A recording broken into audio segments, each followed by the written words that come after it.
Welcome to Wife Cheating Story. I hope you have an enjoyable and relaxing time listening. Let's get started.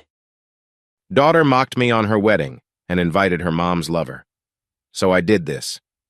I spent 27 years building a family, only to watch my cheating wife and her affair partner turn our daughter's wedding into their twisted love story. But I didn't yell. I didn't beg. I gathered evidence, hired a shark lawyer, and watched the FBI drag him away in handcuffs at his own wedding. This is the story of how quiet revenge ruined them both while I walked away free. Before we begin, let me know where you're tuning in from down in the comments, and if you enjoy this story, don't forget to subscribe and turn on notifications so you never miss our next tale.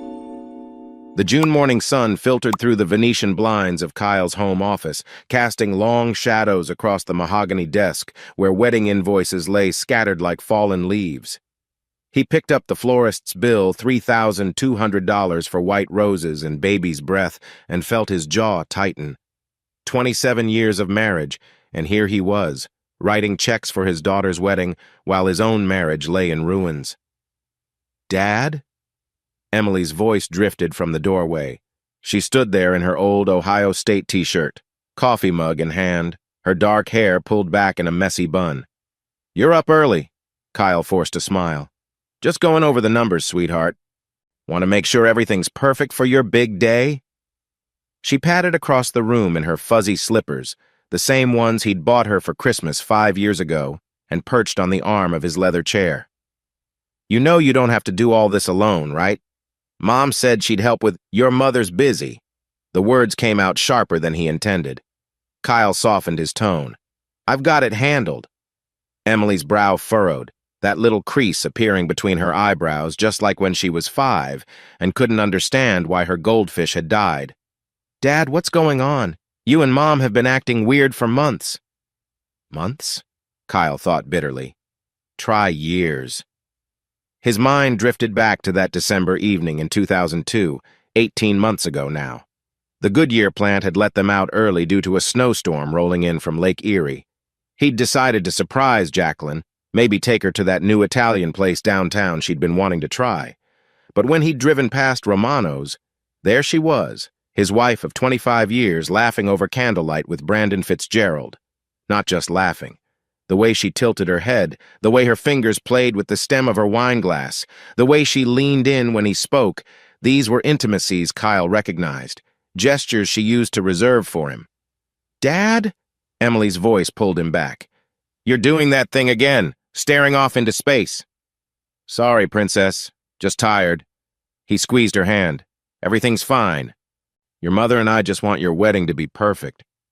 Emily studied him with those perceptive hazel eyes, Jacqueline's eyes. "Is that why Mom's been working so many late nights? To pay for the wedding?" "Working." Kyle almost laughed. "Is that what they were calling it now?" "Something like that," he managed. The sound of heels clicking on hardwood announced Jacqueline's arrival before she appeared in the doorway.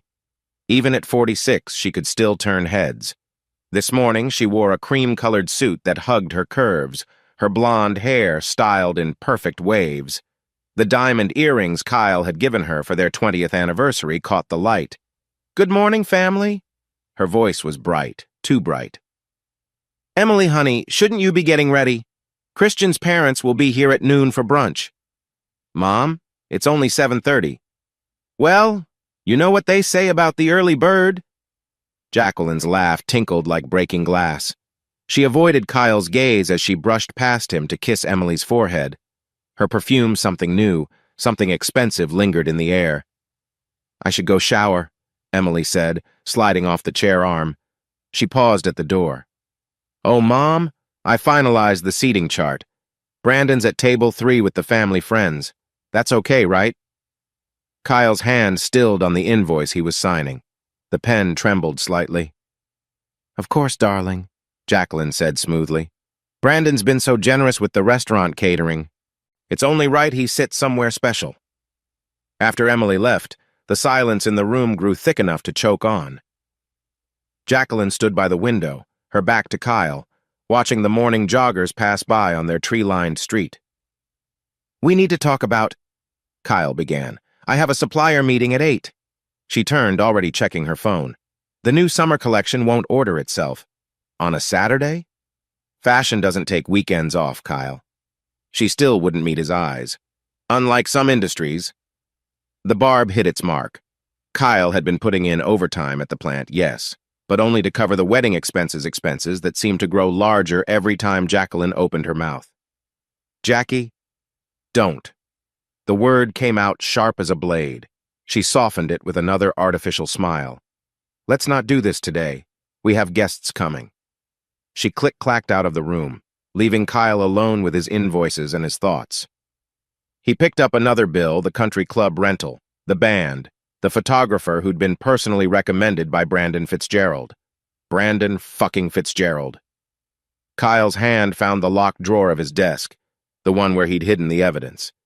Not much yet, just that business card he'd found in Jacqueline's coat pocket 3 months ago. Brandon's card, with his personal cell written on the back in his pompous cursive, "For those nights we can't forget." The sound of the shower running upstairs mixed with Jacqueline's muffled voice on the phone. Kyle could only catch fragments.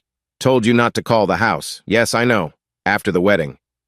He closed his eyes and saw their beginning 2 kids at Kent State in 1976, him studying engineering, her majoring in business. She'd worn bell-bottoms and peasant blouses, her hair long and straight, parted in the middle. They'd made love in his dorm room while Pink Floyd played on his roommate's stereo, promised each other forever while Nixon resigned on the fuzzy TV in the common room. When had forever become this? Kyle opened the drawer again, stared at the business card. Soon, he'd need more than suspicions and cryptic messages. Soon, he'd need proof. But first, he had a wedding to pay for. His daughter's wedding, where his wife's lover would sit at table 3, eating shrimp cocktail and prime rib while Kyle gave away the only pure thing left in his life. He signed another check, the pen scratching across paper like a nail on a coffin. January in Akron meant gray skies and dirty snow pushed up against the curbs. Kyle sat in his Chevy Tahoe outside the office building on Market Street, engine running, heat blasting against the 15-degree morning. The bronze plaque beside the door read, "Morrison Investigations Discretion Guaranteed." His wedding ring caught the pale light as he gripped the steering wheel. 27 years he'd worn it. Never took it off. Not even when working on the machinery at Goodyear. Now it felt like a shackle. "You getting out, or you planning to burn through a whole tank?"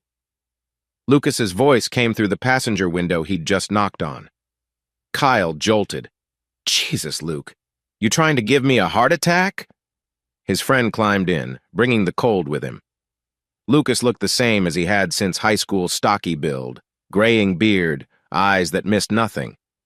They'd worked the same line at the plant for 15 years until Lucas moved to quality control. "Thought that was you," Lucas said, nodding toward the building. "What are you doing here?" "Could ask you the same thing." "Dental office is on the 3rd floor, root canal." Lucas studied him. "But Morrison's on the 2nd floor, and we both know he ain't fixing teeth." Kyle stared through the windshield at the salt-stained street. A bus rumbled past, advertising the grand opening of Fitzgerald's newest restaurant location. His hands tightened on the wheel. "It's Jackie, isn't it?" Lucas's voice was gentle.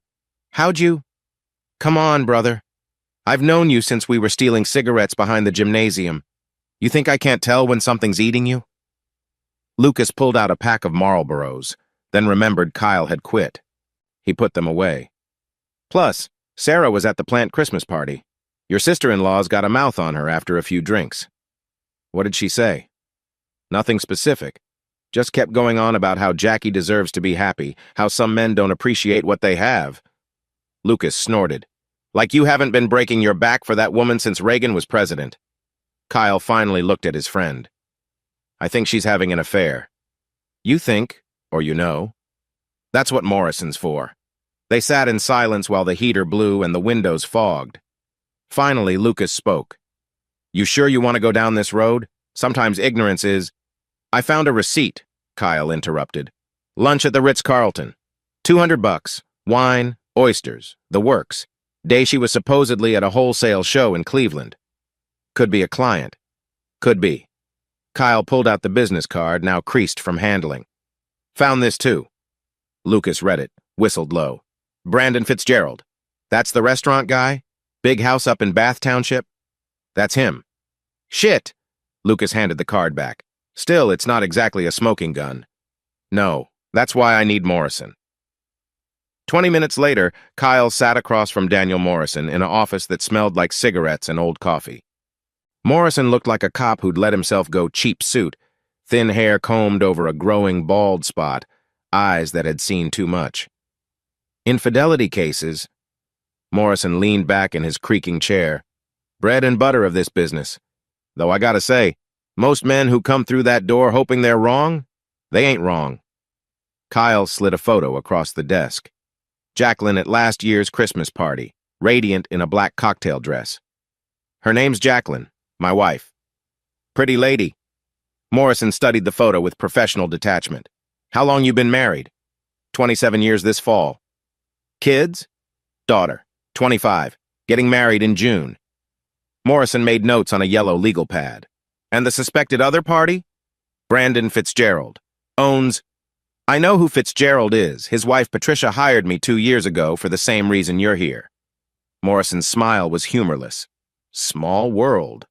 What did you find?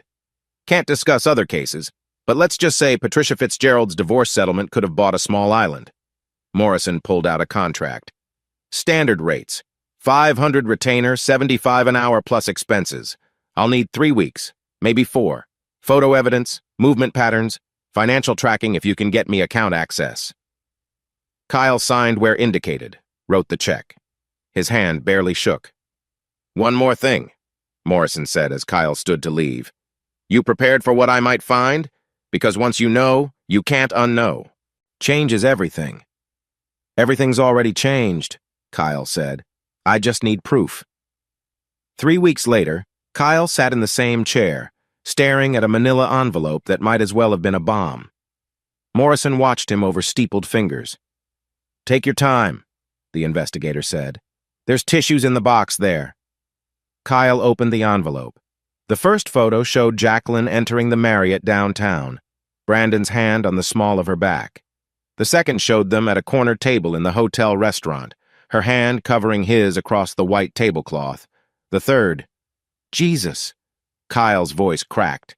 The third showed them kissing in the hotel elevator, security camera timestamp reading 2:47 p.m., January 15th. The day she'd said she was visiting her mother in Columbus. There's more, Morrison said quietly. Video from the hotel. Financial records showing regular transfers from your joint account to an investment fund in both their names.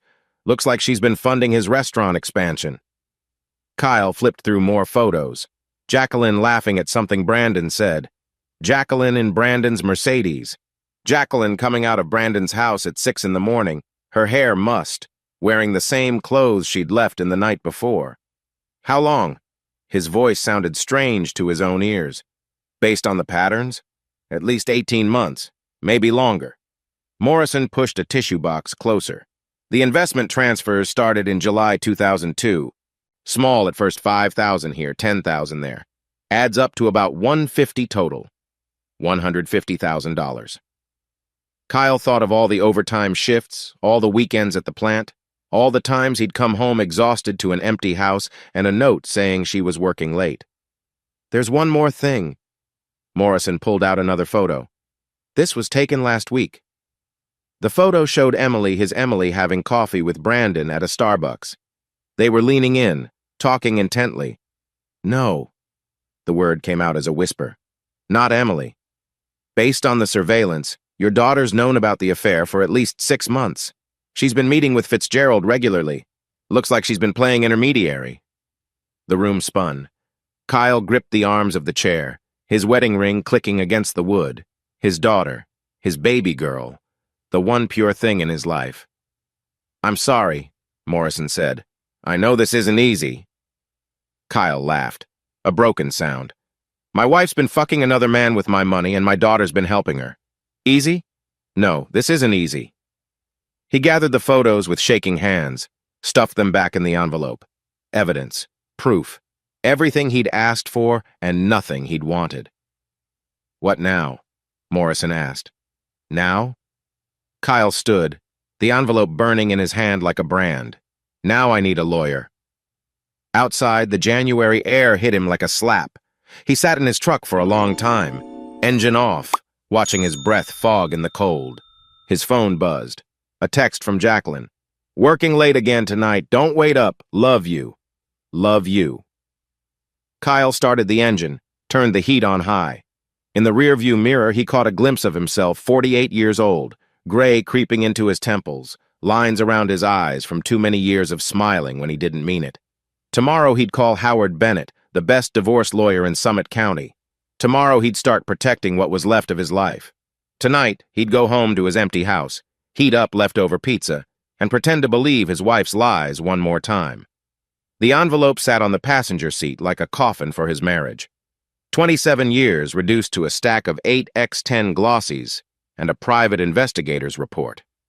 Kyle drove home through the gray Akron streets, past the Goodyear plant where he'd spent half his life, past the church where he'd married Jacqueline, past the park where he'd taught Emily to ride a bike. All of it felt like someone else's life now, someone who'd believed in forever, someone who'd never heard of Brandon Fitzgerald, someone who'd been happy. March rain drummed against the windows of Howard Bennett's law office, a steady rhythm that matched Kyle's heartbeat as he sat across from the attorney. The office smelled of leather and old books, every surface polished to a corporate shine that probably cost more per square foot than Kyle made in a month. Bennett looked exactly like what $500 an hour should buy: silver hair, charcoal suit, eyes sharp as surgical instruments. He'd been recommended by 3 different guys at the plant who'd been through the divorce meat grinder. "Let me be clear, Mr. Sullivan," Bennett said, adjusting his wire-rimmed glasses. "Ohio is an equitable distribution state. That means marital assets are divided fairly, not necessarily equally. The affair helps, but it's not a golden ticket." "What about the money she stole?" Kyle pushed the bank statements across the mahogany desk. $150,000 from our joint accounts funneled into her boyfriend's restaurants. Bennett studied the papers with practiced efficiency. Technically, it was joint money. She had legal access. However, the secretive nature and the purpose funding an affair partner's business that we can work with. He made notes on a legal pad. "Tell me about your daughter." Kyle's jaw tightened. "What about her?" "She's 25, financially independent. She works as a graphic designer, lives in her own apartment in Highland Square." "Good. No custody issues, no support obligations." Bennett leaned back. "Now walk me through your assets." For the next hour, Kyle laid out 27 years of accumulated life. The house in Fairlawn, 4 bedrooms, 3 baths, purchased for $180,000 in 1987, now worth nearly $400,000.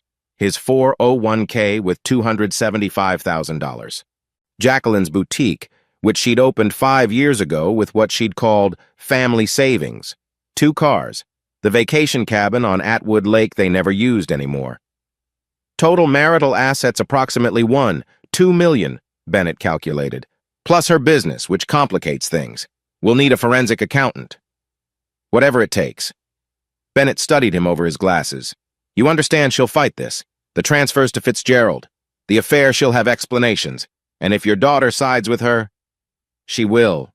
The words tasted like ash. "Emily's already chosen her side." "Then we need to be smarter. First step, protect yourself financially. Open individual accounts at a different bank. Start directing your paycheck there. Document everything. Don't move large sums yet, but be ready." Kyle took notes while Bennett outlined the strategy. Change passwords. Secure important documents. Create a paper trail. Build a case. "What about the house?" Kyle asked. "Stay put for now. Moving out can be seen as abandonment. Make her leave when the time comes." Bennett's smile was sharp. "One more thing, does Fitzgerald have deep pockets?" 4 restaurants, house in Bath Township, drives a Mercedes. "Excellent. We'll name him in the alienation of affection suit. Ohio's one of the few states that still recognizes it. Make him pay for destroying your marriage." Kyle left the office with a legal pad full of instructions and a retainer agreement that would eat up most of his savings.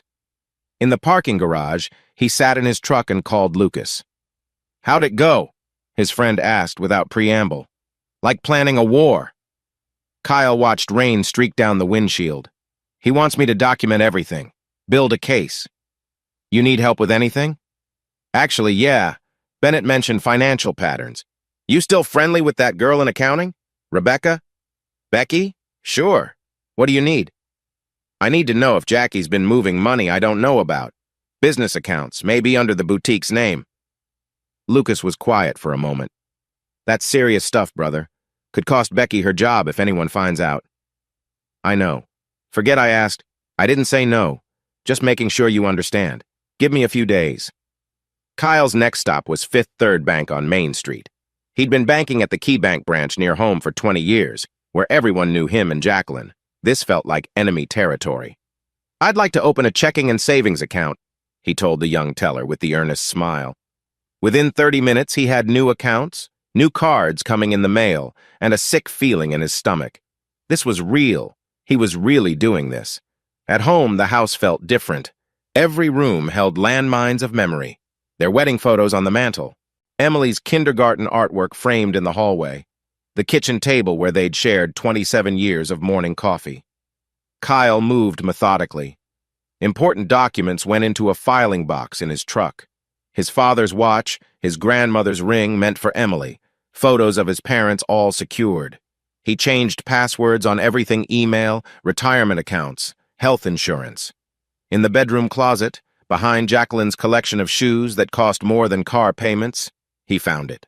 A small lockbox he'd never seen before.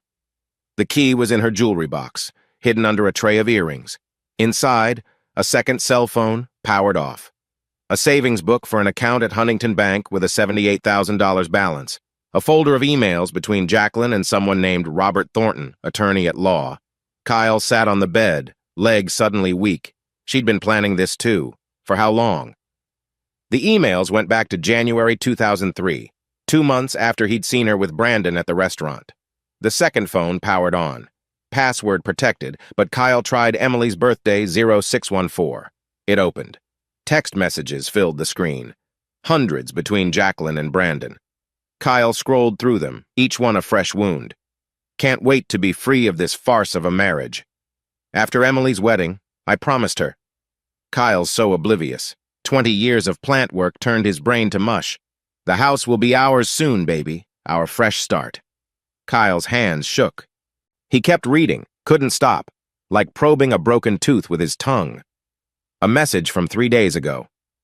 Patricia called again. That bitter cow can't accept you've moved on. Brandon's response. Let her call. Once your divorce is final, we'll shut her up permanently. My lawyer says she violated the NDA talking to your husband's friend. Your husband's friend. They knew about Lucas asking questions. The front door opened downstairs. Kyle, you home? Jacqueline's voice, bright and false.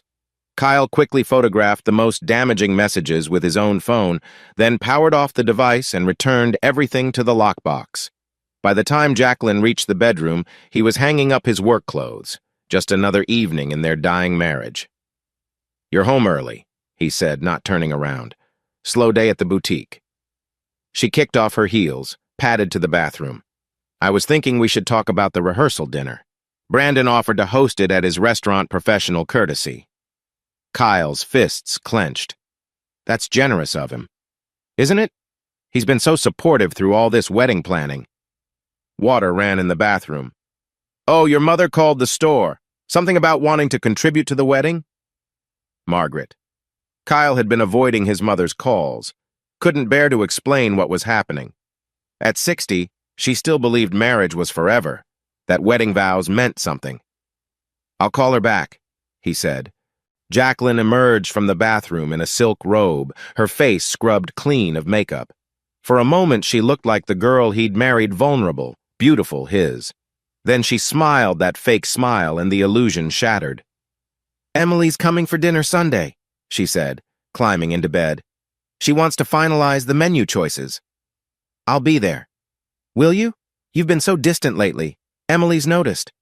Emily's noticed. Like she hadn't been meeting Brandon for coffee. Like she hadn't chosen sides months ago.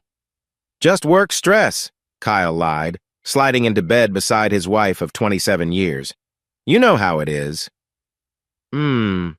She turned away from him, as she had every night for 2 years. Good night, Kyle. Good night. He lay in the dark, listening to her breathing eventually deepen into sleep. His phone, on silent, lit up with a text from Lucas. Becky found something. 3 accounts you don't know about. Meet tomorrow? Kyle deleted the message. Tomorrow he'd learn just how deep this betrayal went. Tomorrow he'd have more ammunition for the war Bennett was planning. Tonight he lay beside a stranger wearing his wife's face and planned his escape. May had arrived in Akron with a burst of dogwood blossoms and the false promise of renewal. Kyle stood in the kitchen, watching Jacqueline water the hanging baskets on the back deck, petunias and impatiens in riots of pink and purple. She'd always had a green thumb, could make anything grow, except their marriage. "We need to talk." The words came out before he could stop them, 3 weeks of evidence burning in his chest like acid. Jacqueline turned, watering can still in hand. About what? About Brandon Fitzgerald.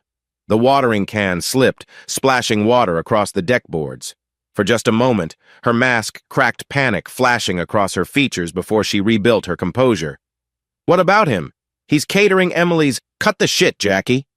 Kyle stepped onto the deck, closing the sliding door behind him. "I know." She set down the watering can with deliberate care, smoothed her linen pants. "I don't know what you think you know." "The Marriott, January 15th, the transfers to his restaurant fund, the investment account you opened without telling me." Kyle pulled out his phone, showed her one of Morrison's photos. "Should I continue?" Jacqueline sank into a deck chair, all pretense draining away. She looked older suddenly, the morning light unforgiving on her face. "How long have you known? Does it matter?" "I suppose not." She laughed, bitter and short. "You hired someone to follow me. How very predictable." "Predictable?" Heat rose in Kyle's chest. 27 years, Jackie. 27 goddamn years. "Yes, and how many of those years did you actually see me?" She stood, color rising in her cheeks. "When's the last time you really looked at me without thinking about overtime schedules or mortgage payments?" "So you fell into bed with Brandon Fitzgerald? That's your solution?" "I didn't plan it." Her voice dropped. "It just happened. He sees me, Kyle. He talks to me about more than plant closures and union contracts. He makes me feel, spare me." Kyle's hands clenched. "How long?" 2 years. "And Emily? How long has she known?" Jacqueline's eyes widened. "Leave Emily out of this." "Too late for that. I know about the coffee meetings, about her playing messenger. You dragged our daughter into your affair." "She's not a child." "She's my child." The words exploded out of him. "And you turned her against me." "I didn't turn her against anyone." Jacqueline's composure cracked further. She saw how unhappy I was. She understood. She understood what? That it was okay to lie? That marriage vows are just suggestions? Kyle paced the deck, 27 years of controlled emotion threatening to burst. "What kind of example?" "Don't you dare lecture me about examples." Jacqueline's voice turned sharp. "What example did you set? Work, eat, sleep, repeat. A robot going through the motions. When's the last time we went dancing? Took a vacation? Made love without it feeling like another chore on your list? So that justifies stealing $150,000? It wasn't stealing. That money was half mine. To invest in your boyfriend's business? To invest in my future!" She was shouting now, tears streaming. "A future where I'm more than Kyle Sullivan's wife, where I'm more than a boutique owner in suburban Akron, where I'm alive again." The sliding door opened. Emily stepped out, still in her work clothes, face pale. "Stop it, both of you." Kyle started. "I could hear you from the driveway." She moved between them, hands raised like a referee. "The whole neighborhood can hear you." "Your father knows," Jacqueline said quietly. "I figured that out, Mom." Emily turned to Kyle, those hazel eyes, her mother's eyes, full of something that might have been pity. "Dad, can we just—" "You knew." The words came out flat. "You've known for months, and you helped her hide it." Emily's chin lifted. "I knew Mom was happy for the first time in years. I knew Brandon treats her like she matters. And I didn't— Did you?" Emily's voice was gentle but firm. "When's the last time you brought her flowers? Took her to dinner somewhere that wasn't a chain restaurant?" Hell, Dad, when's the last time you told her she was beautiful? The words hit like physical blows. Kyle searched his memory, came up empty. When had he stopped seeing her? When had she become just another fixture in his life, like the mortgage or the lawn that needed mowing? That doesn't excuse, he began. No, it doesn't. Emily cut him off. What Mom did was wrong. The lying, the money, all of it. But Dad, you checked out of this marriage years ago. You just never had the guts to admit it. Emily, Jacqueline gasped. No, Mom, you don't get to play victim either. Emily rounded on her mother. You could have asked for counseling. Could have filed for divorce honestly. Instead, you snuck around like a teenager, dragged me into your drama, and now you've blown up our family 6 weeks before my wedding. I was going to wait until after you'd smiled through family photos, pretended everything was perfect while Brandon sat at the reception grinning like he won. Emily's voice cracked. I asked you to wait, to get through my wedding first, but you couldn't even do that. Kyle watched his daughter when had she become so strong, so clear-eyed. Em, I'm sorry you got pulled into this. I pulled myself in. She wiped her eyes, smearing her mascara. I thought I could manage it. Keep everyone happy until after the wedding. Stupid. You were trying to help, Jacqueline said. I was enabling. Emily laughed bitterly. Christian's been telling me that for months. Said I was just making it worse, letting you both avoid reality. About Christian, Jacqueline began. Brandon doesn't have to. Are you serious right now? Emily stared at her mother. You think I'm still letting Brandon come to my wedding? After this? He's catering. He's fired. I'll find someone else. Emily, be reasonable. The deposit. I don't care about the deposit. Emily's control finally snapped. I care that my mother is leaving my father for the caterer. I care that my wedding has become ground zero for your midlife crisis. I care that Dad looks like someone shot his dog and you're worried about Brandon's feelings. Silence fell over the deck. Somewhere in the distance, a lawnmower started up, suburban life continuing despite the Sullivan family imploding. Kyle found his voice first. What do you want me to do, Em? His daughter looked between her parents, shoulders sagging. I want you to do whatever you need to do. File for divorce, fight it out, whatever. Just after my wedding, please. 6 weeks. Can you give me 6 weeks of pretending we're still a family? Emily, Jacqueline started. 6 weeks, Emily repeated. No lawyers, no drama, no Brandon at family events. Just peace. I've dreamed about my wedding since I was 5. Don't take that from me, too. Kyle looked at his wife, soon-to-be ex-wife. Her face was streaked with tears, makeup running, the carefully constructed facade finally crumbling. For a moment, he saw the girl from Kent State again, the one who'd danced barefoot at outdoor concerts, who'd believed they'd change the world together. When had they become these people? 6 weeks, he agreed quietly. But Brandon stays away. From the wedding, from this house, from our family. Jacqueline nodded, defeated. Fine. And after the wedding, I'm filing. Kyle met her eyes. Howard Bennett already has the papers drawn up. Howard Bennett? Jacqueline's eyes widened. He's the most expensive. Yes, he is.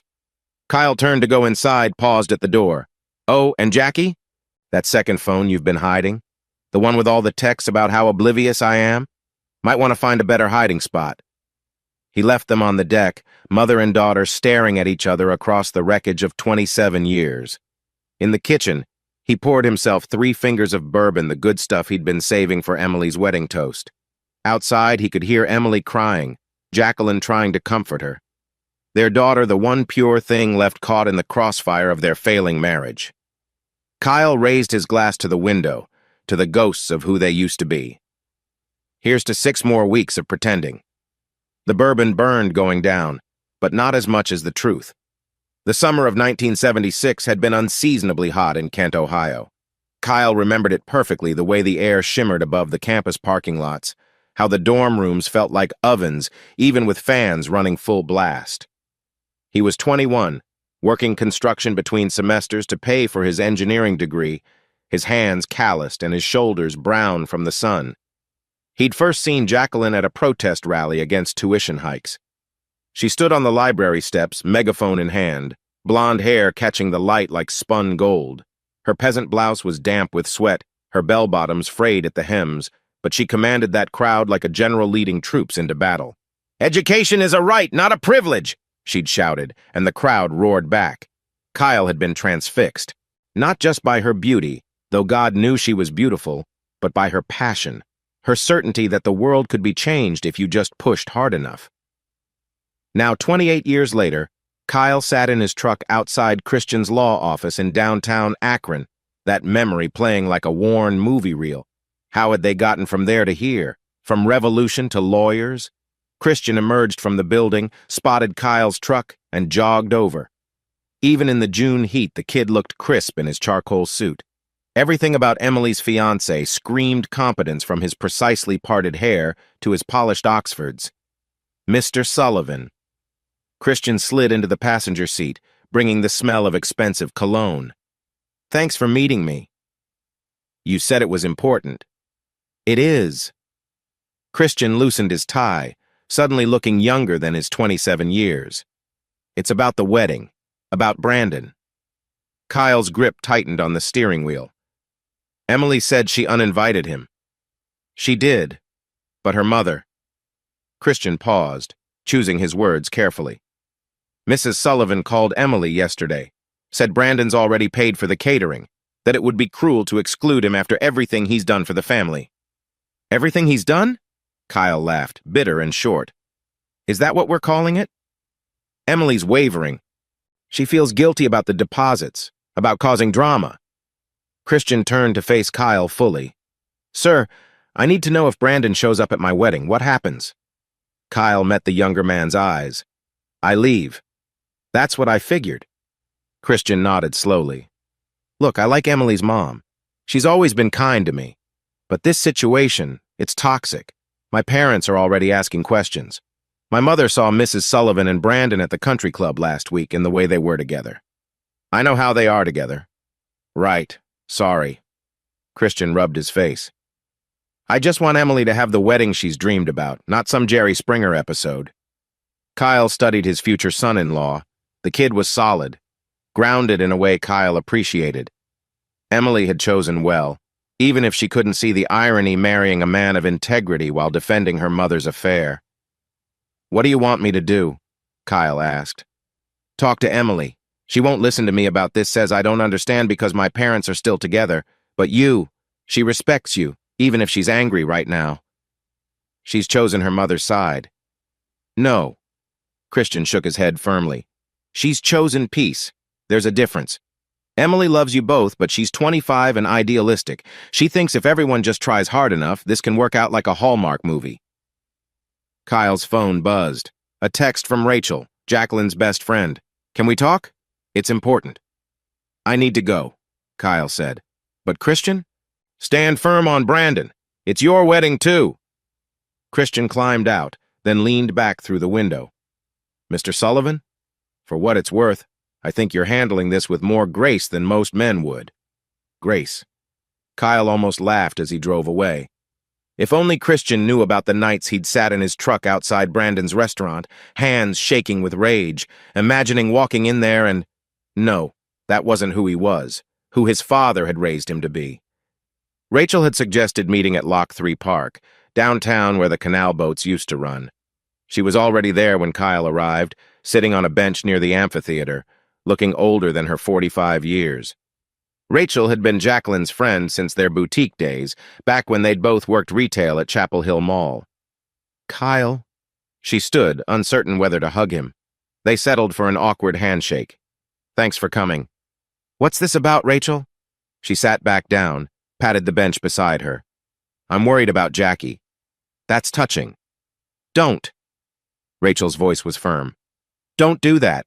I'm not here as her advocate. I'm here because—" She pulled out a cigarette, remembered Kyle had quit, put it away. "Because I think she's lost her damn mind." Kyle waited. "This thing with Brandon, it's not what she thinks it is."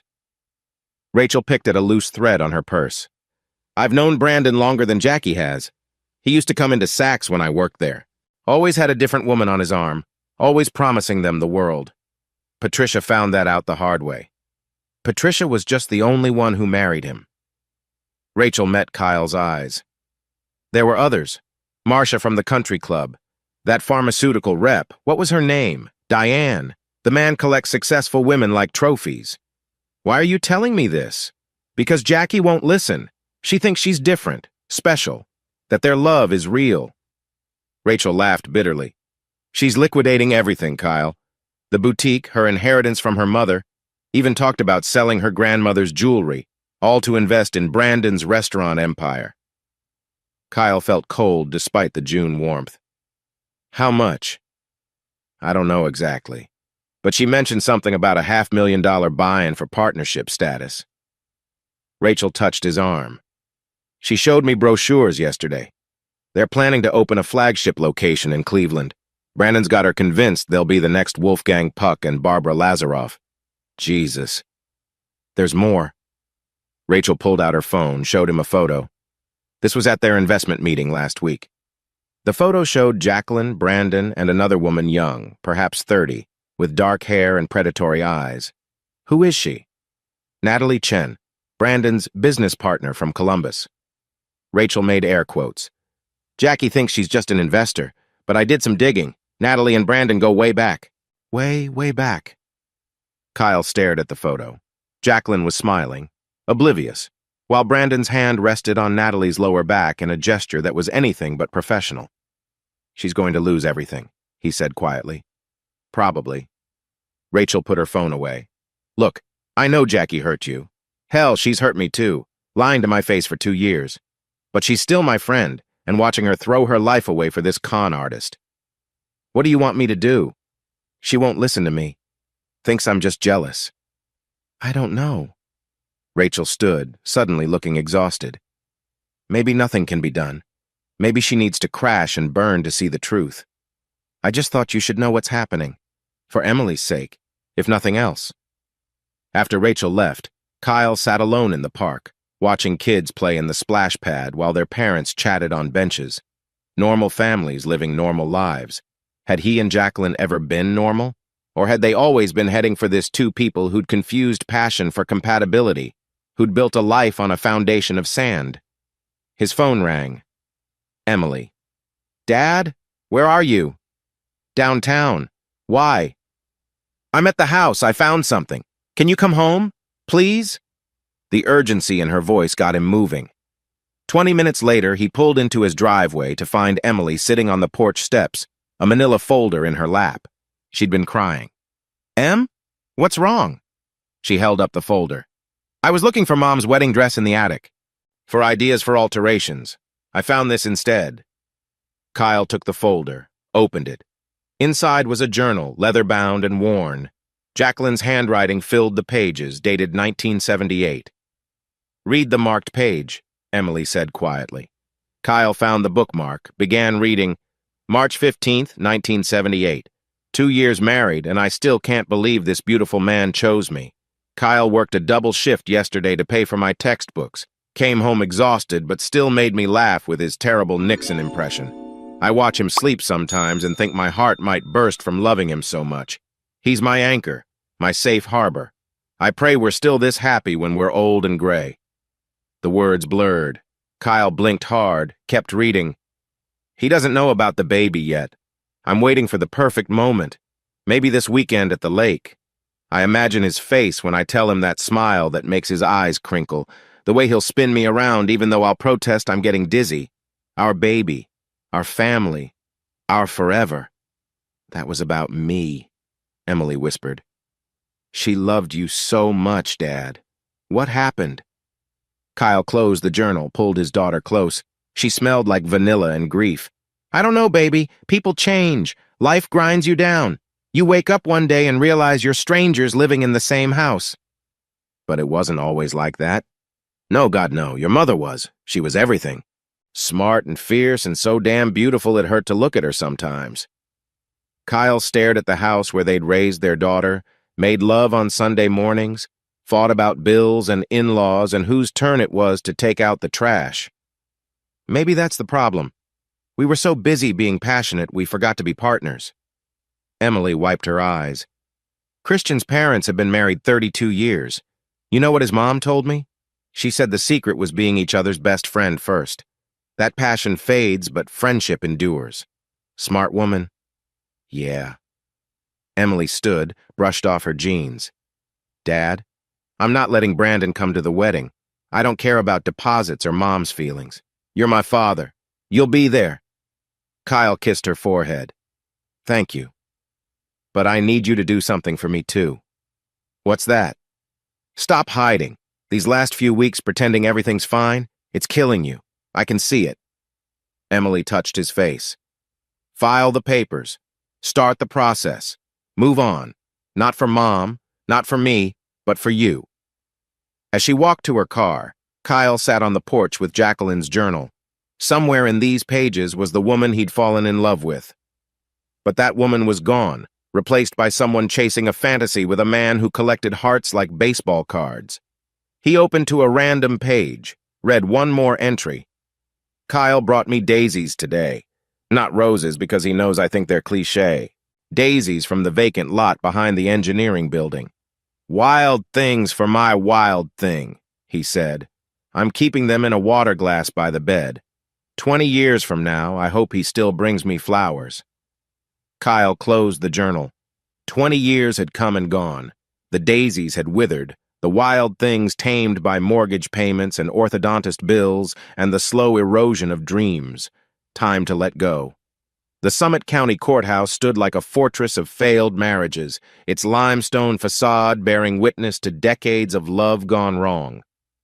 Kyle climbed the steps on that humid July morning, Howard Bennett at his side, feeling like he was walking to his own execution. Remember, Bennett said, adjusting his briefcase, today's just filing. She's been served, but there's no confrontation unless she shows up. She'll show up. Kyle knew his wife soon to Beek's wife. Jacqueline wouldn't miss the chance for drama. Sure enough, as they entered the family court division, there she was. Power suit in crimson red, the color of war. Her lawyer, Robert Thornton, looked like he'd stepped from the pages of GQ Young, Sharp, Hungry, the kind of lawyer who saw divorce as a blood sport. Kyle. Jacqueline's voice carried across the marble floor. We need to talk. That's what lawyers are for, Bennett interceded smoothly. 5 minutes, she pressed. Please, we were married 27 years. Don't I deserve 5 minutes? Kyle looked at Bennett, who shrugged. Your call. But I stay present. They found a conference room, the four of them arranged like opposing armies across a scarred wooden table. Jacqueline had done something different with her hair shorter, edgier. Brandon's influence, probably. I'm pregnant, she said without preamble. The words hung in the air like a grenade with the pin pulled. Kyle felt his chest tighten, his vision narrow. Congratulations, he managed. Don't. Her composure cracked slightly. Don't be cruel. Cruel? Kyle laughed, the sound sharp in the small room. You're having another man's baby while we're still married, and I'm cruel? The marriage has been over for years. Then you should have ended it before you started fucking Brandon Fitzgerald. Gentlemen, Thornton interjected, perhaps we should focus on the practical matters. Shut up, Kyle and Jacqueline said in unison. For a moment, they stared at each other, and Kyle saw a flash of the old them, the couple who'd finished each other's sentences, who'd moved in sync through life like dancers who'd memorized every step. How far along? He asked quietly. 10 weeks. 10 weeks. May. When Emily had begged them for 6 more weeks of pretense. Does Emily know? Not yet. Jacqueline fidgeted with her wedding ring still wearing it, Kyle noticed. I wanted to tell you first. How considerate. Bennett cleared his throat. This development affects the timeline, but not the fundamentals. Ohio doesn't consider adultery in property division. I want the house, Jacqueline interrupted. The baby will need stability. Absolutely not, Kyle said. I've paid that mortgage for 20 years, while I raised our daughter, while I made that house a home. While you were redecorating with my money to impress your boyfriend? Enough. Thornton stood. Mrs. Sullivan, we should discuss this privately. I know about the Huntington account, Kyle said quietly. Jacqueline went pale. What? 78,000. The investment fund with Brandon. The $500,000 you're planning to liquidate from your mother's estate. Kyle leaned forward. Did you really think I wouldn't find out? That's my money. Commingled with marital assets. Hidden during marriage. Judge won't like that. Bennett's smile was sharp. Makes your claims on the house rather hollow, doesn't it? The meeting devolved from there. Accusations flew like shrapnel who'd failed whom, who'd checked out first, who deserved what from the wreckage of their life together. By the time court security knocked to say the room was needed, they'd accomplished nothing but deepening wounds. Outside the courthouse, Kyle's phone buzzed. Emily. Dad? Mom just called. She's pregnant? Jesus. Jacqueline couldn't even give him an hour. Yeah, baby, she is. I can't. How could she? Emily's voice broke. I'm at your office. Can you come? Kyle found his daughter in the Goodyear parking lot, sitting on the hood of her Honda, looking lost. He parked beside her, joined her on the warm metal. This is so fucked up, she said. Language. Really? You're going with parental guidance right now? But she leaned into him, seeking comfort like she had as a child. A baby. I'm going to have a sibling young enough to be my kid. Half-sibling. God, Dad. Does that distinction really matter? Kyle thought about it. No, I guess not. They sat in silence, watching trucks roll in and out of the plant. Finally, Emily spoke again. I screamed at her, called her selfish, delusional, said some things I can't take back. She'll forgive you. She's your mother. Is she, though? The mother I knew wouldn't have done this, wouldn't have blown up our family for some midlife crisis fantasy. Emily picked at a spot of rust on her hood. Christian thinks I should uninvite her from the wedding. You can't do that. Why not? She's ruining everything else. Because 40 years from now, you'll regret it. Trust me on this. Emily's phone rang. Christian. She put it on speaker. Em, you okay? No. Yes, I don't know. My parents want to meet. They're concerned about the situation. Kyle could imagine. The prominent Akron attorney's family worried their son was marrying into a scandal. Tell them, Emily started, then stopped. Actually, don't tell them anything. I'll meet with them myself. You sure? I'm 25 years old, Christian. I can handle your parents. Steele entered her voice, reminding Kyle of Jacqueline at her strongest. This is my family's mess, but it doesn't define me. After she hung up, Kyle squeezed her shoulder. Proud of you. Don't be proud yet. I haven't decided if I'm going through with the wedding. I'm serious, Dad. Maybe this is a sign. Maybe Christian and I should wait. Let the dust settle. She slid off the hood. His parents already think I'm damaged goods. Add in Mom's pregnancy, the divorce, Brandon sitting there grinning like he won. Hey, Kyle caught her arm gently. You love Christian? More than anything. He love you? Yes. Then that's all that matters. The rest is just noise. Emily searched his face. Is it? Because you loved Mom once, and look how that turned out. Kyle didn't have an answer for that. That evening, Kyle came home to find his mother's car in the driveway. Margaret Sullivan, 70 years old and tough as hickory, sat at his kitchen table with a pot of coffee and war in her eyes. You weren't answering my calls, she said by way of greeting. I've been busy, Ma. Too busy for your mother. Sit. Kyle sat. Margaret poured coffee, added the 2 sugars she knew he liked, and fixed him with the stare that had terrified him as a child. Tell me everything. So he did. The affair, the money, the pregnancy. Margaret listened without interrupting, her weathered hands wrapped around her mug. That little bitch, she said when he finished. Ma, don't you mommy. I welcomed that girl into our family, treated her like my own daughter, and this is how she repays us? Margaret's voice shook with fury. Your father would be spinning in his grave. Kyle's father had died 10 years ago, heart attack at the plant, dead before the ambulance arrived. He'd worked at Goodyear for 35 years, never missed a shift, provided for his family until his last breath. Dad would have said to forgive her, Kyle said quietly. Your father was a saint. I'm not. Margaret reached across the table, took his hand. What do you need? I don't know. Everything's moving so fast. The lawyers, the paperwork, Emily's wedding. He rubbed his eyes. I just want to wake up and have this be over. It will be. Not today, not tomorrow, but someday. His mother squeezed his hand. You're a Sullivan. We're fighters. We don't run from hard times. What if I already ran? What if checking out of the marriage years ago is what caused this? Bullshit. The profanity sounded strange in his mother's mouth. You don't get to take responsibility for her choices. She could have talked to you, could have asked for counseling, could have filed for divorce honestly. Instead, she snuck around like a teenager. I stopped seeing her, Ma. Stopped bringing her flowers. Stopped. So that gives her permission to steal your money and screw another man? Margaret stood, started opening cupboards. When's the last time you ate? I don't remember. That's what I thought.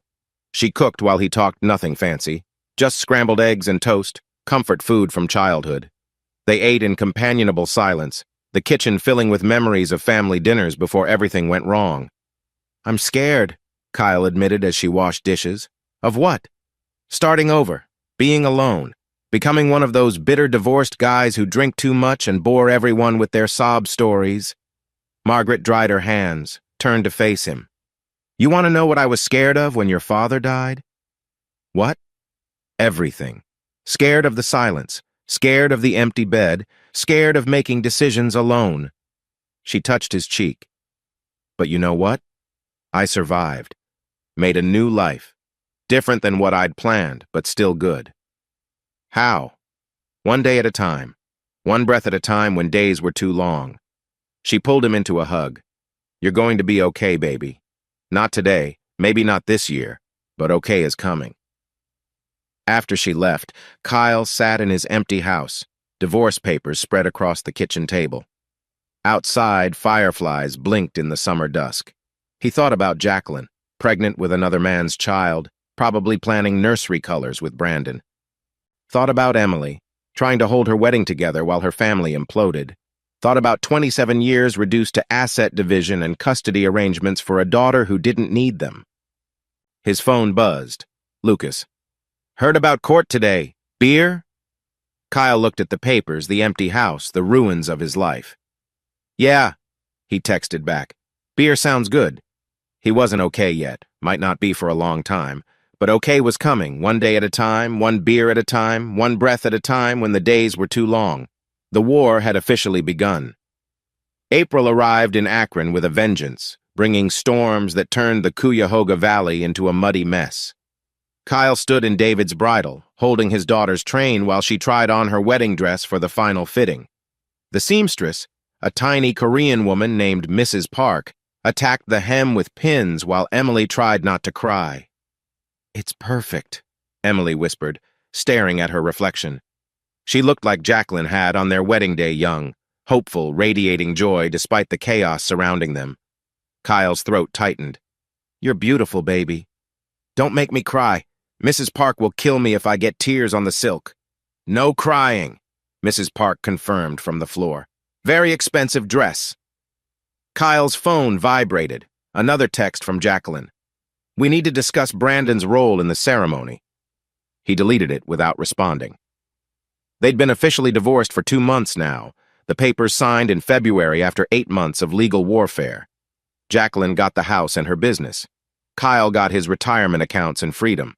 The math worked out to roughly even, but nothing about it felt equitable. Dad? Emily noticed his frown. Everything okay? Fine, just work stuff. Liar. But she said it gently.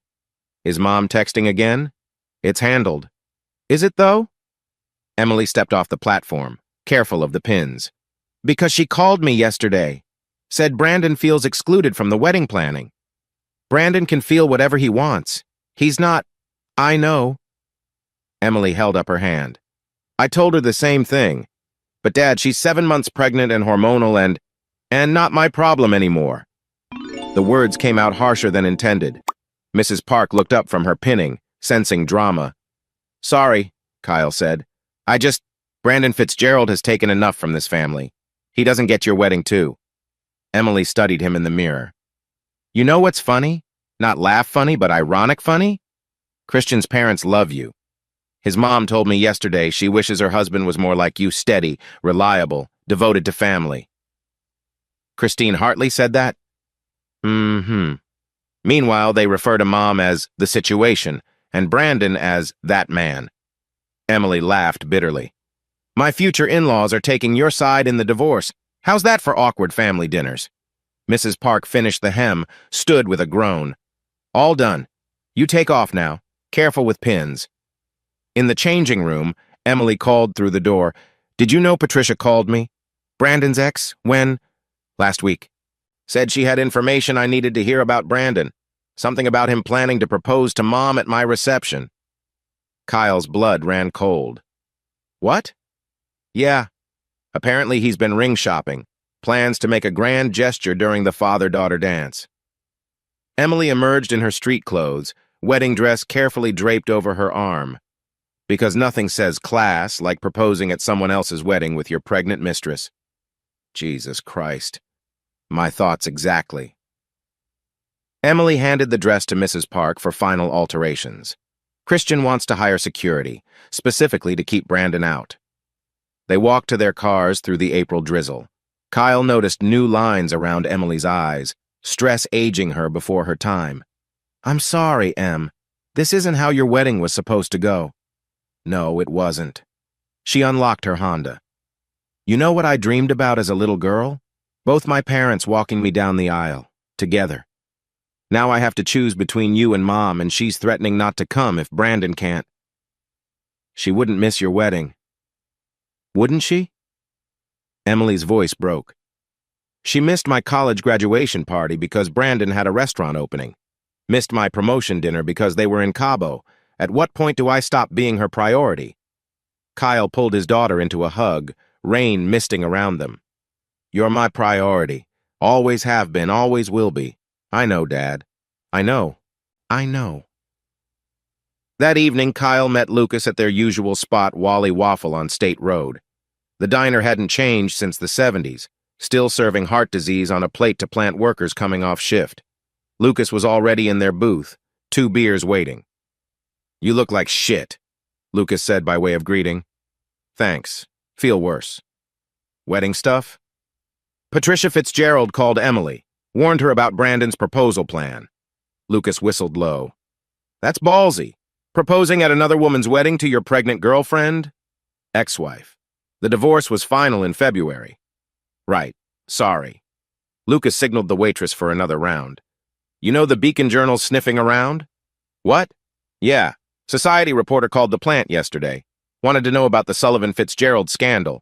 Apparently someone tipped them off about the wedding drama. Kyle groaned. Let me guess, Sarah? That'd be my bet. Jacqueline's sister always did love attention. They drank in silence while the diner filled with the dinner rush. Finally, Lucas spoke again. You could not go. To my daughter's wedding? Hear me out. Emily's trying to keep everyone happy, but that's impossible. Someone's going to end up hurt. If you bow out gracefully... No, Kyle's voice was firm. I've bowed out of enough things, checked out of my marriage, let Jacqueline walk all over me, pretended not to see what was happening. I'm done bowing out. Even if it ruins Emily's day, it won't, because Brandon's not going to be there. Lucas raised an eyebrow. You planning something? Maybe. Kyle pulled out his phone, scrolled to a contact he'd saved but never used. Patricia gave me her number months ago. Said to call if I needed help dealing with Brandon. Kyle. What? I'm just going to have a conversation with the man, explain the situation, appeal to his better nature. Brandon Fitzgerald doesn't have a better nature. Then I'll appeal to his sense of self-preservation. Lucas leaned back, studying his friend. This isn't you, brother. You're not the threatening type. I wasn't the divorcing type either. Things change. Kyle finished his beer. I've lost my wife, my house, half my savings. I'm not losing my daughter's wedding too. 2 days later, Kyle sat in Brandon's office at his flagship restaurant. The space screamed new money leather and chrome, abstract art that probably cost more than Kyle made in a month. Brandon lounged behind his desk like a king holding court. Kyle, this is unexpected. Brandon's smile was all teeth. Come to congratulate me on the baby? Come to talk about the wedding. Ah. Brandon steepled his fingers. Emily's being unreasonable about that. Jackie's quite upset. Jackie's not my concern anymore. Emily is. Of course, the devoted father. Brandon's tone dripped condescension. Tell me, where was that devotion when you were working 60-hour weeks? When you missed Emily's dance recitals for overtime shifts? Kyle's fists clenched. I was providing for my family. Providing money, not presents, not emotional support, not the things that actually matter. Brandon leaned forward. That's what Jackie found with me.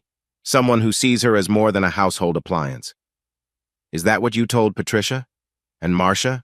And all the others? Brandon's smile faltered. Ancient history. Is it?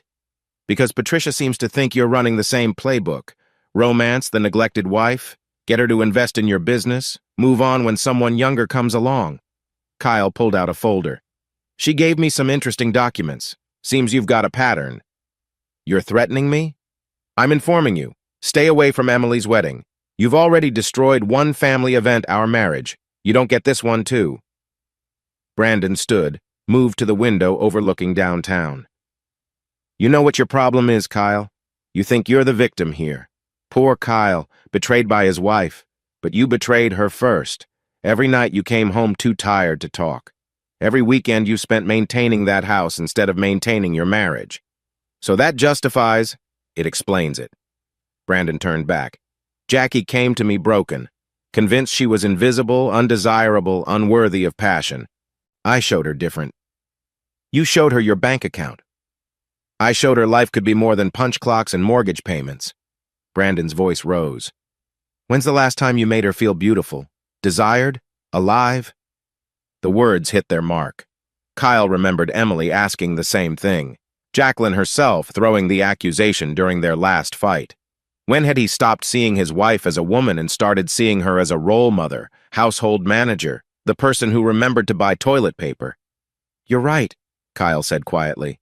I failed her, but that doesn't give you the right to destroy what's left of my family. I'm not destroying anything. I'm building something new, a family where Jackie feels valued, where the new baby will grow up seeing parents who actually want to be together. Until you get bored, until someone younger catches your eye, until Jackie ages out of your interest bracket. Brandon's face darkened. Get out. Stay away from the wedding. Or what?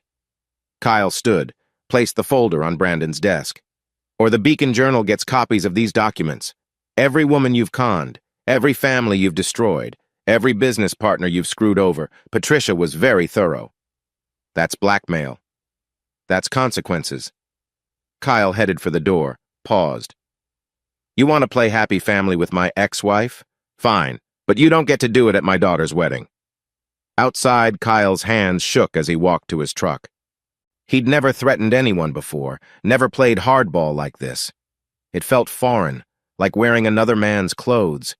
His phone rang. Emily. Dad? Mom just called. She's hysterical. Says you threatened Brandon? I had a conversation with him. With documents? And threats about the newspaper? Emily's voice was strained. Dad, what are you doing? Protecting your wedding. By starting a war? The war started 2 years ago, Em. I'm just finally fighting back. Silence on the line. Then, Christian's parents want to meet with you. Tomorrow, lunch at the country club. Can you make it? Why? Because they're worried about the wedding becoming a circus.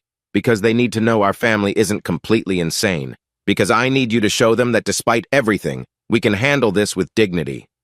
Dignity. Kyle almost laughed. Where was the dignity in any of this? I'll be there, he said. Dad, no more threats, no more documents. Please, just let me handle Mom and Brandon. Okay. Promise me. I promise, baby. No more threats. He hung up, sat in his truck as rain started again. April showers bringing May flowers, or in this case, June weddings. 8 weeks until Emily said, I do, and the situation grew more toxic by the day. His phone buzzed. A text from an unknown number. You want war? You got it. See you at the wedding. B. Kyle deleted the message, started his truck. The storm was coming whether he wanted it or not. All he could do now was try to shield Emily from the worst of it. But as he drove home through the gray Akron streets, he wondered if that was even possible anymore. Some storms, once started, had to blow themselves out. And this one was just getting started. June 26, 2004 dawned perfect in Akron clear skies, temperature in the mid-70s, the kind of day wedding photographers dream about. Kyle stood before his bathroom mirror, fumbling with his bow tie for the third time. His hands wouldn't stop shaking. "Need help?" Lucas appeared in the doorway, already dressed in his groomsman tux. "Can't get this damn thing straight." Lucas took over, his steady hands making quick work of the silk. "You okay, brother?" "My daughter's getting married. My ex-wife is 7 months pregnant with another man's baby, and that man might show up despite all warnings. So no, I'm not okay. Security's in place. Christian hired off-duty cops. Brandon gets near the venue, they'll escort him out." "Shouldn't have to come to this." "No," Lucas agreed, "but here we are." Kyle's phone buzzed. "Emily. Dad, where are you? Photos in 20. The Fairlawn Country Club looked like something from a magazine, white tents on manicured lawns, roses climbing trellises, the small lake reflecting morning clouds. Kyle found Emily in the bridal suite, surrounded by bridesmaids in pale lavender. She stood at the window, wedding dress cascading around her, looking so much like her mother had 27 years ago it took his breath away. "There you are." She turned, smile faltering. "Dad, you look like I haven't slept in a week?" "I was going to say distinguished." Emily straightened his boutonniere. "Mom's here." "I figured." "She brought him." Kyle's chest tightened. "What?" "They're in the parking lot. She's trying to convince security he's just dropping her off." Emily's hands trembled. "I told her, Dad. I was crystal clear. No Brandon. I'll handle it." "No." Emily caught his arm. "Christian's already on it. His father's with him. Let the lawyers deal with the lawyers." Through the window, Kyle could see the confrontation, Christian and his father in their morning coats, facing off with Brandon beside his Mercedes. Jacqueline stood between them, visibly pregnant in a flowing blue dress, gesturing wildly. "She's really showing now," Emily said quietly. "Yeah. Does it hurt, seeing her like that?" Kyle watched his ex-wife, noted how Brandon's hand rested possessively on her swollen belly. "It hurts that she's using your day for their drama. That's what hurts." A knock interrupted them. Christine Hartley, Christian's mother, entered with practiced grace. "Emily, dear, the photographer's ready. Kyle, might I have a word?" Emily squeezed his hand, then swept out with her bridesmaids. Christine waited until they were alone. "My husband has resolved the parking lot situation. Mr. Fitzgerald is leaving." "Thank you. Don't thank me yet." Christine's smile was steel wrapped in silk. "Your ex-wife is insisting she'll leave too if he can't stay. I've taken the liberty of having my sister speak with her. Catherine's a psychiatrist very good with volatile personalities. I appreciate—" "Kyle." Christine's voice softened. "I know this isn't easy. My first husband left me for his secretary when Christian was 10. I remember the juggling act, trying to protect your child while dealing with your own pain." "How'd you manage?" "Badly at first. Then I realized something the opposite of love isn't hate, it's indifference. When you can look at them and feel nothing, that's when you're free." Kyle looked back at the parking lot. Jacqueline was crying now, Brandon's arms around her. And Christine was right, he felt. Nothing. No rage, no pain. Just a distant sadness for the woman she'd become. "Come," Christine said. "Let's get you to your daughter." The photo session passed in a blur. Emily radiant, Christian steady and calm, the wedding party arranged in various combinations. Jacqueline appeared eventually, eyes red but chin high. She stood as far from Kyle as possible in the family shots, the space between them a chasm 27 years wide. "Mr. Sullivan?" The photographer, an energetic woman named Deb, gestured him forward. "Just you and Emily now, father and daughter alone before the rose arbor." Emily took his hands, searched his face. "You good?" "I'm good." Liar, but she smiled. "Thank you, for not making a scene, for being here, for being you." "Where else would I be? With a fishing pole on Lake Erie, far from this mess? Tempting, but I'd miss seeing my little girl all grown up." "Dad?" Emily's eyes welled. "No crying," Deb called. "Makeup artist will murder me." They laughed, the moment breaking. More photos, more arrangements, time ticking toward the ceremony. Kyle noticed Patricia Fitzgerald among the arriving guests, wearing sunglasses and a satisfied smile. She caught his eye, raised her champagne flute in a mock toast. His phone vibrated. Unknown number. This isn't over. B. Kyle deleted it, powered off his phone. Not today. Today was Emily's. The ceremony itself unfolded like a dream. Kyle walked Emily down the aisle to Pachelbel's Cannon, past faces both familiar and strange. He saw Jacqueline in the second row, tears streaming, her hand pressed to her pregnant belly. Saw his mother in the front row, ramrod straight and dry-eyed. Saw Lucas standing with the groomsmen, giving him a subtle thumbs up. "Who gives this woman to be married?" Pastor William asked.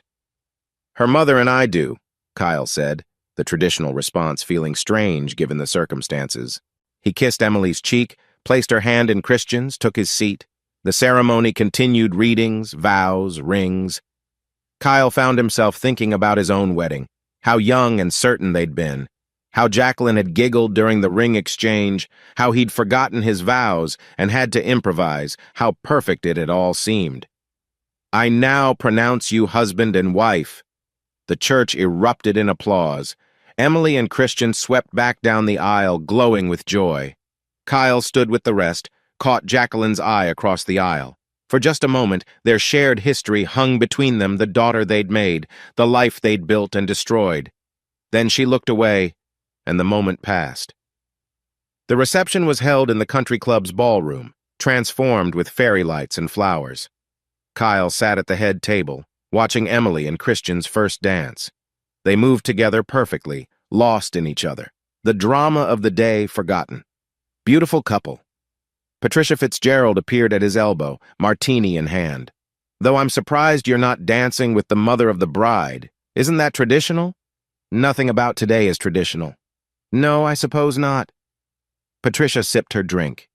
"He's here, you know. Brandon. In the parking lot, waiting for Jackie to leave early with him." "Of course he is." "She won't, though. Not yet. She needs her moment." Patricia's smile was sharp. "Watch." The DJ announced the father-daughter dance. Kyle met Emily on the dance floor as My Girl began to play the Temptations version he'd sung to her as a baby. They swayed together, Emily's head on his shoulder. "I love you, Dad. Love you too, baby. Whatever happens after this, remember that. You're my hero. Always have been." Kyle's throat closed. He held his daughter tighter, memorizing the moment. His little girl in her wedding dress, the twinkle lights like stars, the music wrapping around them. Then the music changed. A second song beginning, the Motherson danced traditionally. But Christian's mother was already seated, and there was Jacqueline moving toward them across the floor. "Mind if I cut in?" She didn't wait for an answer, taking Emily's hand, pulling her away. Kyle stood frozen as his ex-wife danced with their daughter. The guests murmured, confused by the break in protocol. This was supposed to be his moment, his dance, but Jacqueline had stolen it like she'd stolen so much else. Emily looked stricken over Jacqueline's shoulder, mouthing, "I'm sorry." But she didn't pull away, caught between parents as always. Smooth move. Lucas appeared beside Kyle. "Come on, let's get you off this floor." But before Kyle could move, Brandon entered from the terrace doors. He strode across the dance floor like he owned it, dropping to one knee beside the dancing women, pulling out a ring box. "Jacqueline Sullivan," his voice boomed through the shocked silence. "Make me the happiest man alive. Marry me." The room exploded. Gasps scattered applause from those who didn't know better. Emily's horrified, "Are you fucking kidding me?" clearly audible over the music. Jacqueline pressed her hand to her mouth, playing surprised despite clearly expecting this. "Oh, Brandon, yes, yes!" Brandon slipped the ring, massive, ostentatious, onto her finger. They kissed deeply, inappropriately, while Emily stood abandoned in her wedding dress, her special day hijacked by her mother's narcissism. "That's enough." Christian appeared, took Emily's arm. "This is our wedding. And I'm the mother of the bride." Jacqueline's joy morphed to indignation. "I have a right to share my happiness." "Not today, you don't." Emily's voice was ice. "Get out. Emily, get out." Emily stepped forward, 5 feet 5 inches of fury in white silk. You promised, Mom. You promised no drama. You promised this was my day. And you couldn't even give me that. I didn't know he was bullshit.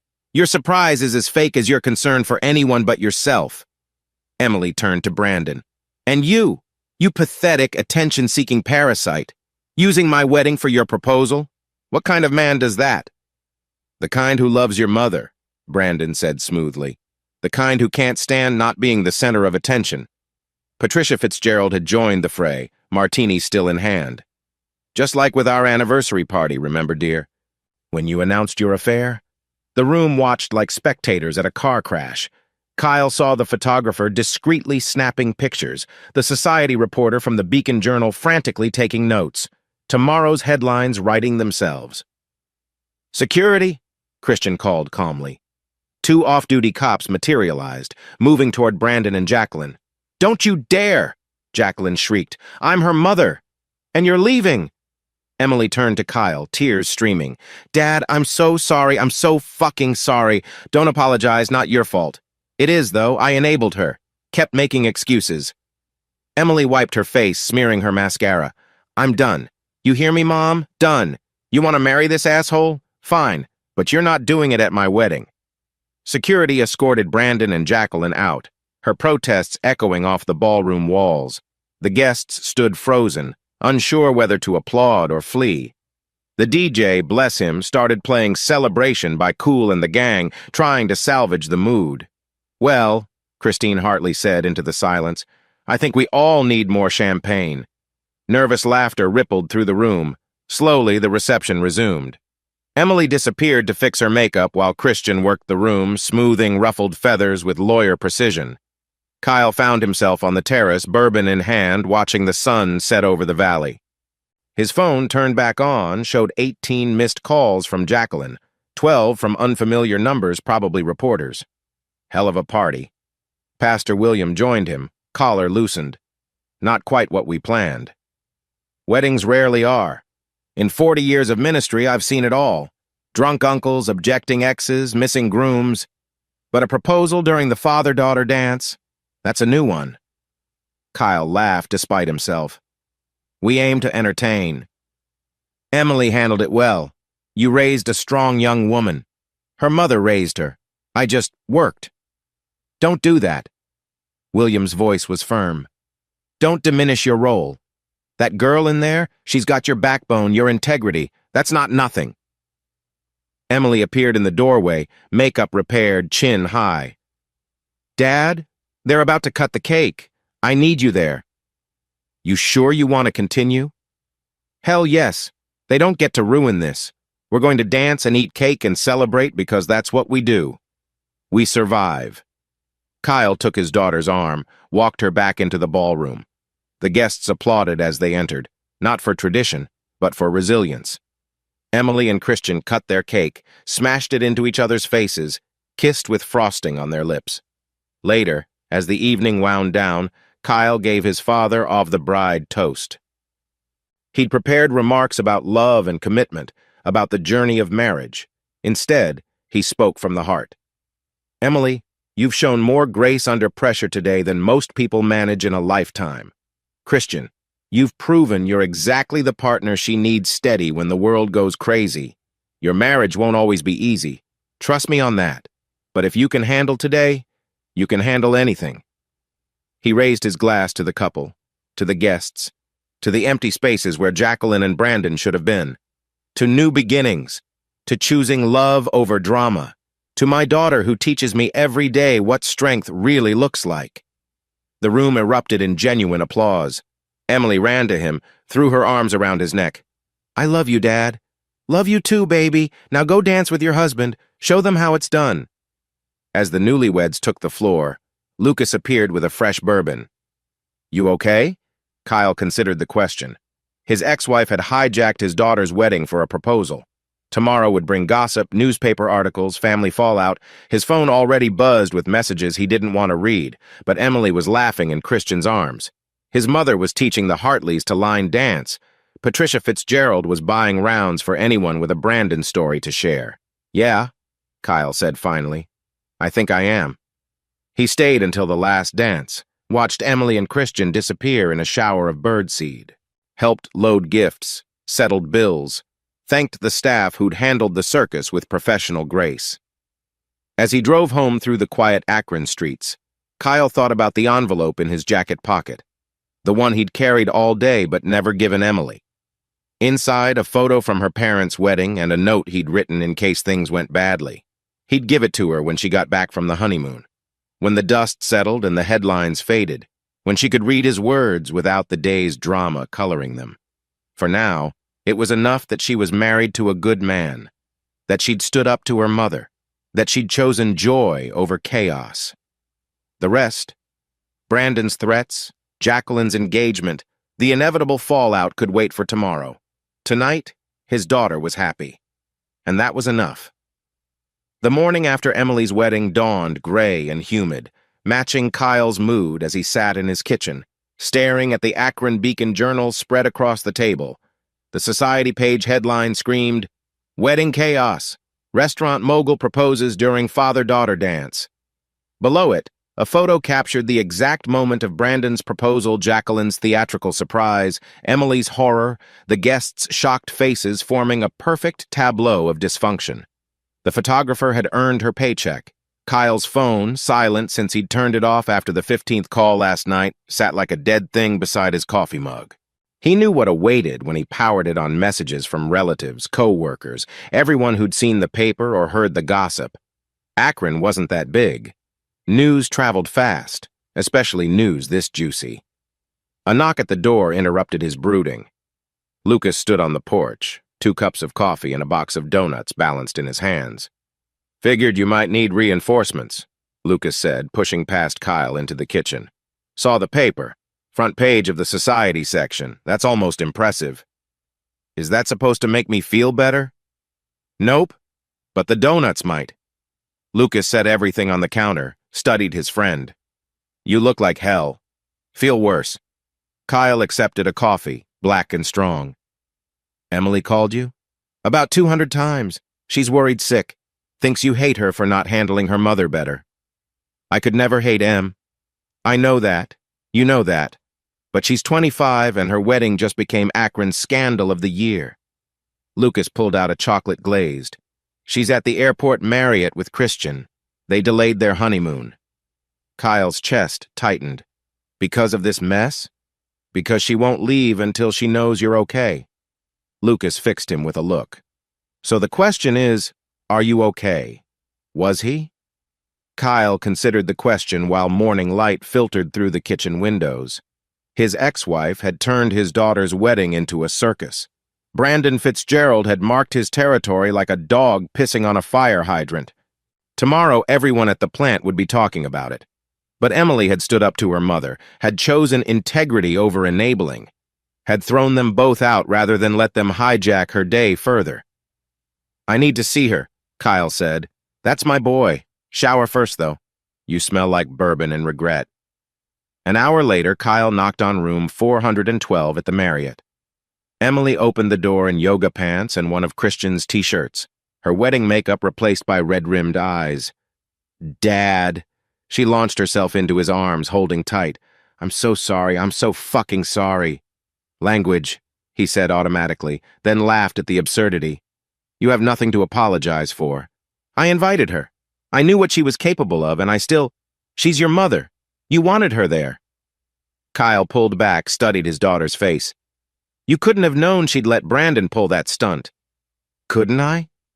Emily led him into the room where Christian sat at the desk, laptop open, looking every inch the lawyer, even in jeans and a polo. "Mom's been building to this for months. The victim act, the pregnancy hormones, the constant need for attention." "Morning, Mr. Sullivan," Christian said, closing the laptop. "Coffee?" "Please." They sat around the small hotel table, the newlyweds and the father of the bride, sorting through the wreckage. Emily pulled up her phone, showing Kyle the messages. 47 texts from Mom. Everything from "how could you" to "I'm dying" to "Brandon just wanted to share our joy." She scrolled through them. "And here's the best part, she's threatening to contest Grandma's will if I don't apologize." "Your grandmother's will?" Remember Mom's mother left me her jewelry collection, worth about $30,000? Mom thinks she should get it since I betrayed her. Jesus. Kyle rubbed his temples. She's lost her mind. Gets better, Christian interjected. Brandon's been calling my parents, apologizing for the misunderstanding and offering to host a makeup reception at his restaurant. Of course he has. My father told him where he could stick his restaurant. Christian's smile was sharp. In more professional terms, naturally. Emily's phone rang. She glanced at the screen, grimaced. Speak of the devil. Don't answer, Kyle started, but Emily had already accepted the call, putting it on speaker. Emily Catherine Sullivan? Jacqueline's voice filled the room, shrill with indignation. How dare you have security throw out your pregnant mother? How dare you hijack my wedding for your engagement announcement? I didn't know Brandon was planning. Bullshit, Mom. Your surprise was as fake as your concern for anyone but yourself. I am your mother. I deserve respect. Respect is earned. Emily's voice was steady now, controlled. And you lost mine when you chose your boyfriend over your family. Brandon is my fiancé now. We're getting married next month, and you will be there to support no. The single word hung in the air like a blade. Excuse me? No, Mom. I won't be there. I won't support this toxic relationship. I won't pretend everything's fine while you and Brandon play house with my inheritance money. Your inheritance? That money came from my mother, who left it to me, specifically, because she saw what you were becoming. Emily's knuckles were white around the phone. Grandma told me before she died, said you'd always been selfish, but she hoped motherhood would change you. Guess she was wrong. You ungrateful little... Kyle grabbed the phone. That's enough, Jackie. Silence. Then, Kyle, I should have known you'd poison her against me. I didn't have to. You did that all by yourself. He met Emily's eyes, saw her nod. Leave Emily alone. She's made her position clear. This isn't over. I'll sue for that jewelry. Kyle hung up. The hotel room felt smaller suddenly, charged with the electricity of confrontation. Well, Christian said mildly. That was bracing. Emily laughed, sharp and brittle. Welcome to the family, honey. Still sure you want to be married to me? More than ever. Christian took her hand. Your family's insane, but you're worth it. Speaking of family, Emily turned to Kyle. There's something else. Pastor William pulled me aside after you left last night. Said he needs to talk to you. Something about Brandon. What about him? He wouldn't say. Just that it was important and delicate. Kyle's phone buzzed. Unknown number. He almost ignored it, then recognized the area code, Cleveland. Kyle Sullivan? The voice was female, professional. This is Amanda Chen from Channel 5 News. We're running a story on yesterday's wedding incident. Would you care to comment? No comment. He hung up, turned to Emily. The media's picked it up. Shit. Emily buried her face in her hands. This is going to follow us forever, isn't it? Every time someone Googles us, this is what they'll find. Hey.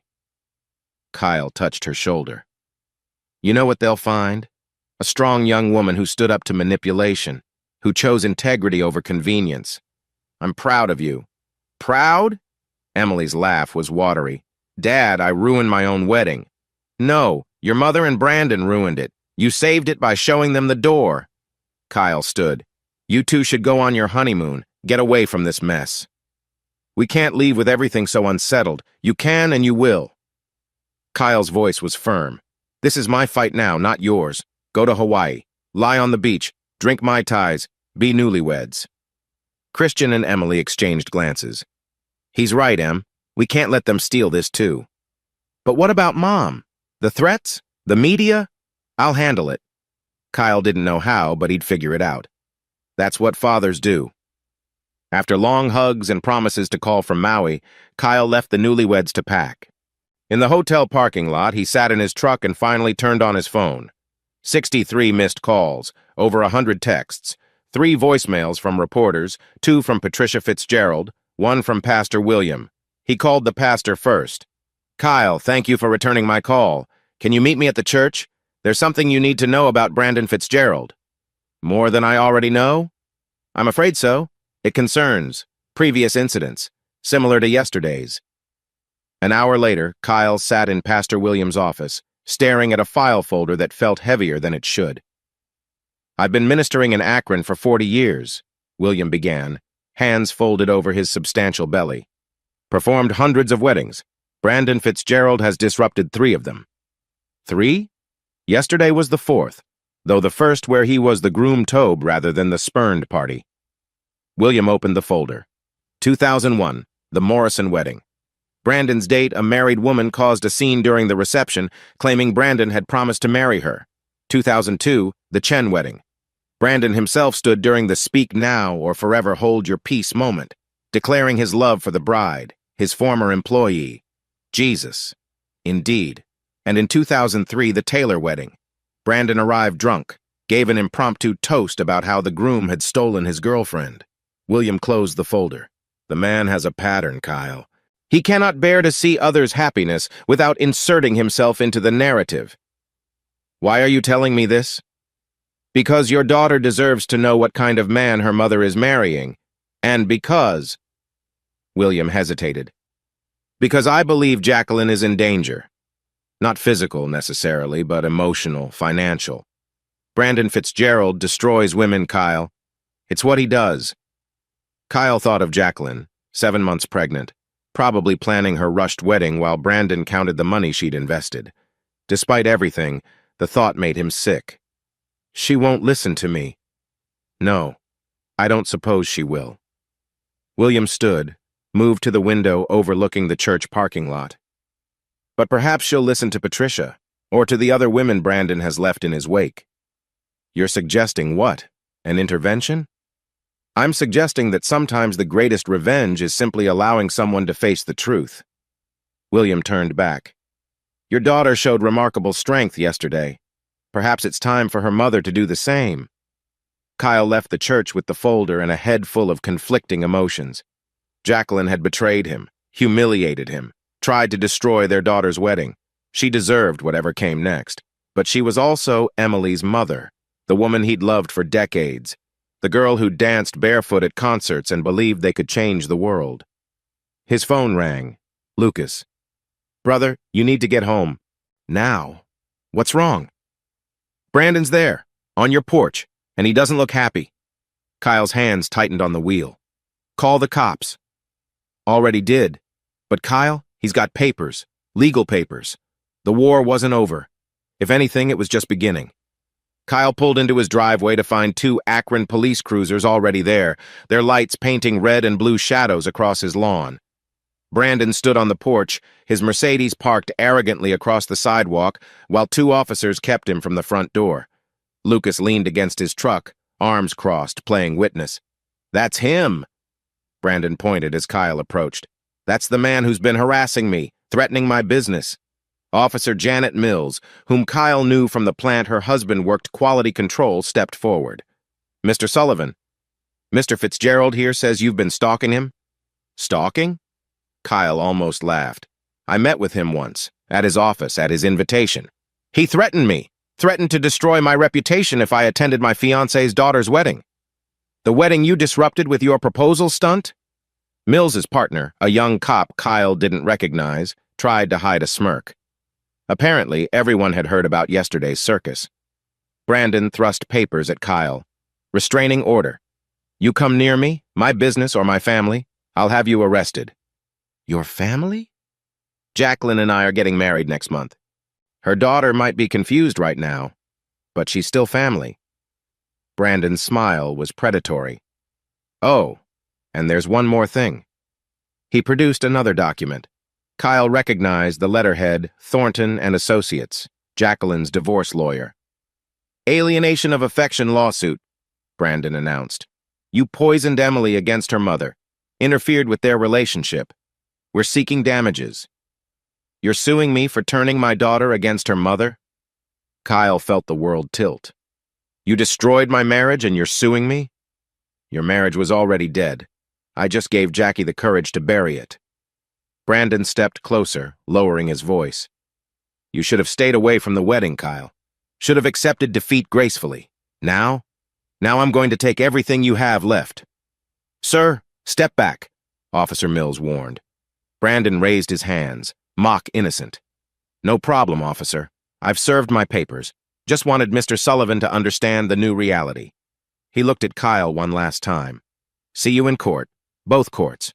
As Brandon's Mercedes purred away, Mills turned to Kyle. You okay? No, but I will be. For what it's worth, everyone knows that guy's a snake. Judge Morrison's wife was at the wedding. She's already told half the courthouse about what happened. Small comfort, but Kyle would take what he could get. Inside, Lucas had already started coffee. Saw the papers through the window. How bad? Restraining order and alienation of affection suit. Kyle slumped at the kitchen table. He's trying to bankrupt me with legal fees. Can he do that? The alienation thing? In Ohio? Yeah, it's archaic, but it's still on the books. Kyle rubbed his eyes. I need to call Bennett. After coffee and food. When's the last time you ate? Kyle couldn't remember. The wedding cake, maybe? Lucas rummaged through the refrigerator, emerging with eggs and bacon.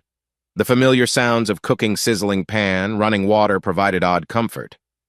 Patricia called while you were gone, Lucas said over his shoulder. 3 times. Says it's urgent. Kyle checked his phone. 5 missed calls from Brandon's ex-wife. He hit callback. Kyle, thank God. Patricia sounded breathless. Are you alone? Lucas is here. Good. You need witnesses for this. Papers rustled on her end. I just got off the phone with Natalie Chen. Remember her? Brandon's business partner from Columbus? From the photo you showed me.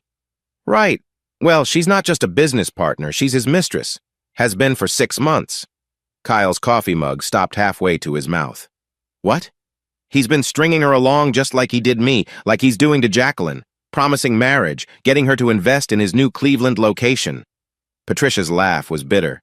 The man's running a Ponzi scheme with women's hearts. Does Jacqueline know? Of course not. She's too busy planning their rush wedding to notice he's in Columbus 3 nights a week. Patricia paused. Natalie wants to meet.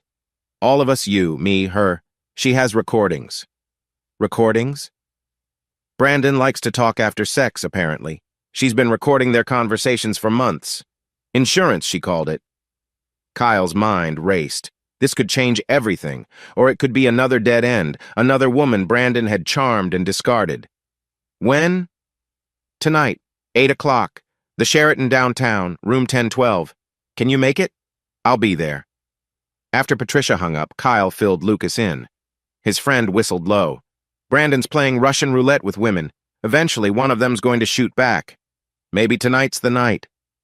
Lucas finished cooking, slid a plate in front of Kyle. Eat. You're going to need your strength. That afternoon, Kyle drove to the Goodyear plant for his shift.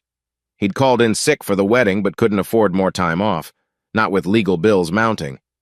The security guard at the gate grinned as he waved Kyle through. Saw the paper, Sullivan? Hell of a wedding. By the time Kyle reached the locker room, he'd endured a dozen similar comments. His co-workers meant well, but each mention felt like salt in fresh wounds. He changed into his coveralls, tried to lose himself in the familiar rhythm of machinery. Sullivan. The floor supervisor, Mike Kowalski, appeared at his station. Office wants to see you. Kyle's stomach dropped.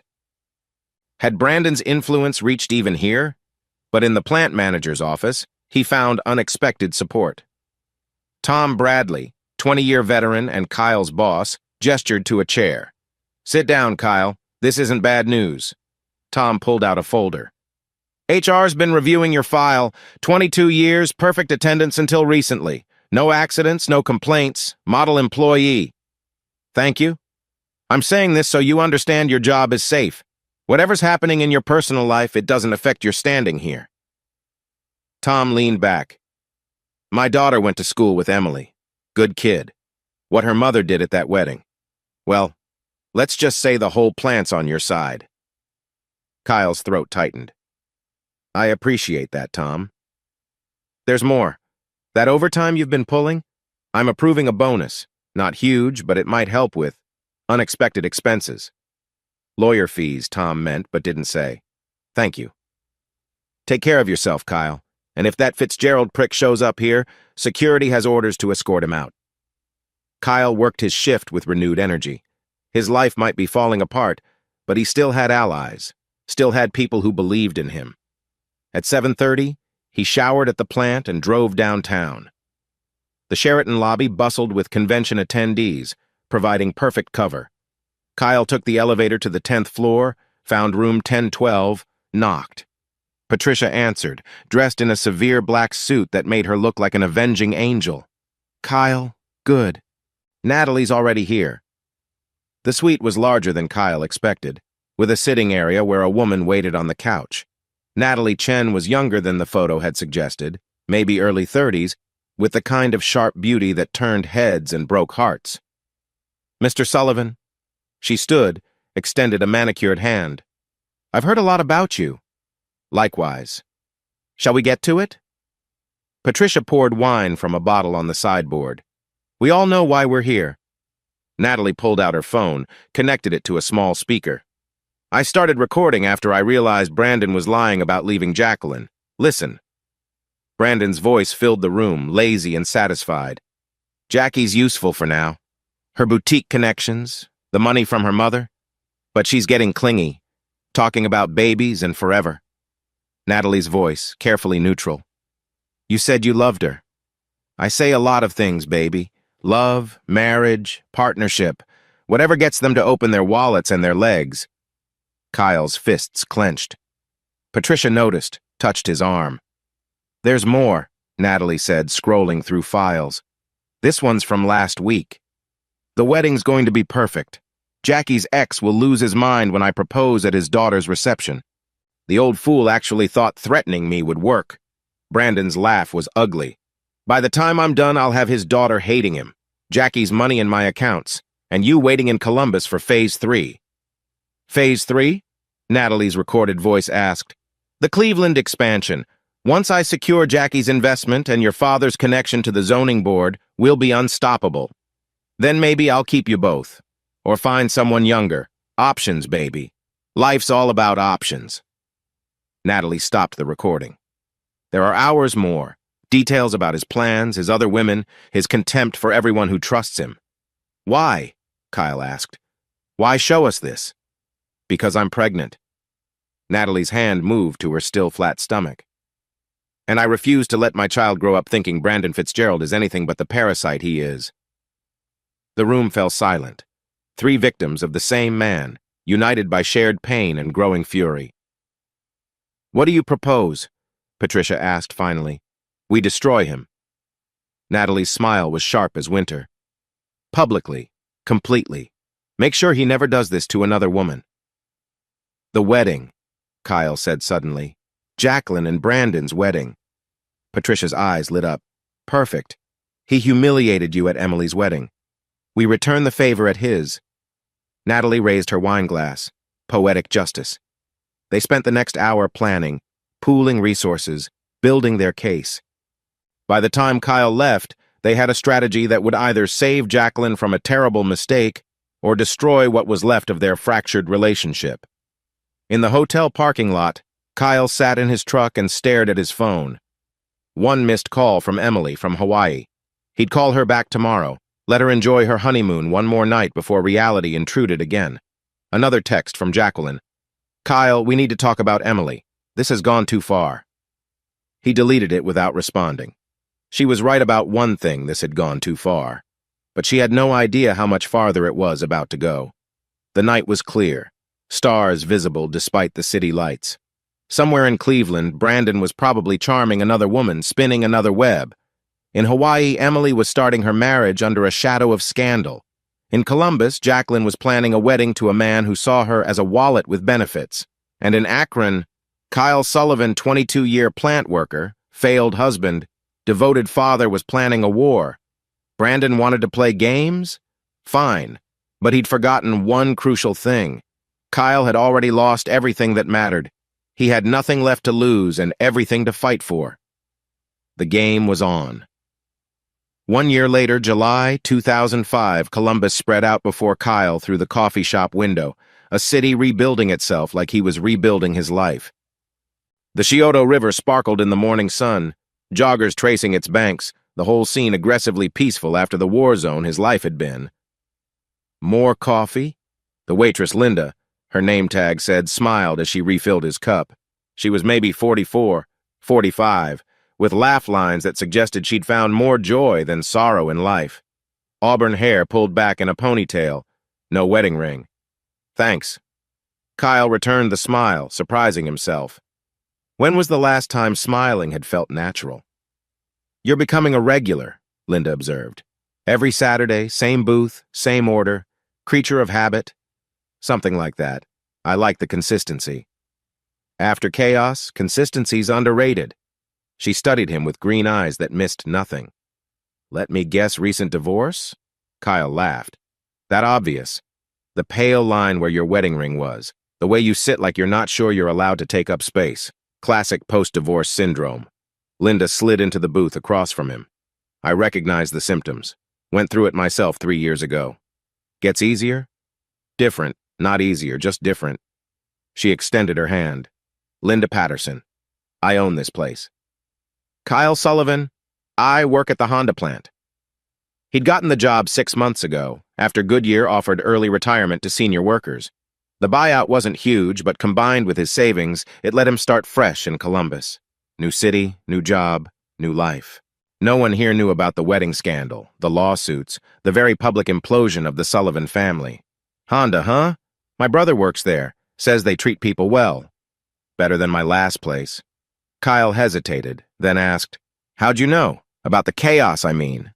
Linda's smile was knowing. Because no one moves to Columbus for the weather. They come to escape something or find something. Which are you? Both, maybe. They talked until the breakfast rush demanded Linda's attention. Kyle nursed his coffee, watching her work efficient, friendly, genuinely engaged with each customer. No pretense, no games. Just a woman making an honest living, building something real. His phone buzzed. Emily. Dad, call me, it's important. Kyle stepped outside, dialed his daughter's number. She answered on the first ring, sounding breathless. Dad? Thank God. Are you sitting down? What's wrong? Nothing's wrong. Well, everything's wrong, but... Emily laughed, high and slightly hysterical. Christian left me. Kyle's knees buckled. He found a bench, sat heavily. What? 3 weeks ago. Came home from work, found his closet empty and divorce papers on the kitchen table. Emily's voice cracked. Turns out he's been sleeping with his paralegal for 6 months. The whole office knew. Everyone but me. I'm so sorry. No, that's not the important part. The important part is, I get it now. What you went through with Mom. The humiliation. The betrayal. The feeling like you missed every warning sign. She took a shaky breath. I've been such an asshole to you, Dad. Such a judgmental, self-righteous asshole. You were protecting your mother. I was enabling her, choosing the easy path instead of the right one. Emily's voice strengthened. I'm in therapy now, working through stuff. Turns out I inherited more than Mom's eyes. I got her talent for avoiding hard truths, too. Where are you living? Still in the apartment. Christian's paying rent until the divorce is final. His guilt's expensive. She paused. I want to see you. M. I know you're in Columbus. Lucas told me. I could drive down this weekend? Kyle closed his eyes. He'd managed 1 year of carefully maintained distance. 1 year of healing, of becoming someone other than Jacqueline's ex-husband or Emily's father. Was he ready to let the past back in? Dad, you still there? Yeah, baby, I'm here. He watched a young couple walk by, holding hands, oblivious to how easily love could shatter. Come down. We'll have dinner. Really? Really. But Em? I'm not the same person I was. Columbus Kyle is different from Akron Kyle. Good. Akron Emily was kind of a bitch. Maybe Columbus Emily will be better. After they hung up, Kyle sat on the bench, processing. His daughter divorced at 26. Christian, the steady lawyer with the perfect family, revealed as just another cheater. The irony was thick enough to choke on. His phone rang again. Unknown Columbus number. Mr. Sullivan, this is Grace Chen from the Columbus Dispatch. I'm working on a story about Brandon Fitzgerald's upcoming fraud trial. I understand you have relevant information? Kyle smiled grimly. The other shoe dropping, right on schedule. No comment. Mr. Sullivan, Brandon's facing serious charges. Wire fraud, embezzlement, breach of fiduciary duty. Your testimony could... I said no comment. He hung up, but the call had done its work. Memories flooded back of that night 11 months ago, when everything had gone to hell in ways none of them had anticipated. The plan had been simple: expose Brandon at his wedding to Jacqueline. Patricia, Natalie, and Kyle would present their evidence, play the recordings, save Jacqueline from making a terrible mistake. But Jacqueline had beaten them to it. Kyle learned later, through Lucas, who heard from Sarah, what had happened. 2 days before the wedding, Jacqueline had discovered Natalie's existence on her own, found credit card receipts, hotel bookings, the usual breadcrumbs of infidelity. But instead of confronting Brandon, she'd done something smarter. She'd hired a forensic accountant. Within 48 hours, the accountant had uncovered the full scope of Brandon's schemes. The investor money diverted to personal accounts. The fake expansion plans used to solicit funds. The 3 other women in various cities, all believing they were future misses. Fitzgeralds, all investing in the dream. Jacqueline had walked into the wedding venue, Brandon's flagship restaurant, naturally wearing her dress and a wire. Let him toast their future while FBI agents waited in the parking lot. Let him kiss her at the altar while prosecutors built their case with every word he spoke. When the agents walked in during the reception, Brandon's face had been priceless. The society photographer, the same one from Emily's wedding, had captured that moment too. It made the front page of the Beacon Journal, the headline, "Restaurant Empire Crumbles. Fitzgerald arrested at own wedding." Kyle hadn't been there to see it. By then he was already in Columbus, starting over. But Lucas had sent him the newspaper clipping. Kyle had stared at the photo, Brandon in handcuffs, Jacqueline stone-faced in her wedding dress, and felt nothing. The opposite of love wasn't hate. Christine Hartley had been right. It was indifference. "You okay?" Linda had returned, coffee pot in hand. "You look like you've seen a ghost." Something like that. Kyle pocketed his phone. Just the past refusing to stay buried. Ah. She refilled his cup without asking. The thing about the past, it's like a bad employee. Shows up when you least expect it, makes a mess, then leaves you to clean up. Speaking from experience? My ex tried to buy this place out from under me last year. Said it was for my own good. Linda's smile was sharp. The judge disagreed. Good judge. The best. Especially after I showed him the books proving my ex had been skimming from our joint business for years. She winked. Sometimes the best revenge is just good documentation. Kyle laughed, really laughed for the first time in months. I like your style, Linda Patterson. Likewise, Kyle Sullivan. She glanced around the no-empty cafe. I close at 2 on Saturdays. There's a book fair at the convention center. Interested? Was he? Kyle considered.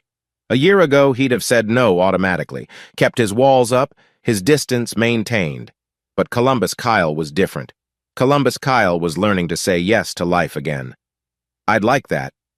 Linda's smile transformed her face. Great. Fair warning, though, I'm a book addict. Last time I spent $300 and had to rent a cart. I'll bring my truck. She laughed and moved on to other customers. Kyle finished his coffee, left his usual tip plus a little extra, and stepped out into the Columbus morning. His phone showed 2 more calls from reporters, 1 from Patricia, 3 from numbers he didn't recognize. He deleted them all. Let Brandon's trial proceed without him. Let Jacqueline rebuild her life however she chose. Let the past bury its own dead. He had a book fair to attend with an interesting woman who made excellent coffee and didn't know or care about Akron scandals. Emily would be here in 5 days. They'd have dinner, maybe walk along the river, try to build something new from the ashes of what they'd been. It wouldn't be easy. Trust, once broken, healed slowly and never quite the same. But that was okay. Columbus Kyle was learning that different didn't mean worse. Sometimes it just meant honest. His phone buzzed 1 more time. Lucas, heard about Emily and Christian. You okay? Kyle typed back, getting there. Columbus has good coffee. That a metaphor?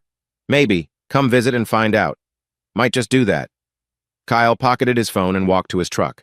The Honda plant would be starting its Saturday half shift soon, and he'd volunteered for overtime. Not because he needed the money anymore. The legal battles were settled, the divorce final, the debts paid. He volunteered because he liked the work, liked his new colleagues who knew him only as Quiet Kyle, who brought donuts on Fridays and never complained about assignments. Simple, clean, honest. As he drove through Columbus traffic, Kyle thought about Linda's laugh, Emily's phone call, the way life could surprise you even when you thought you'd seen it all. A year ago, he'd been broken. 6 months ago, he'd been healing.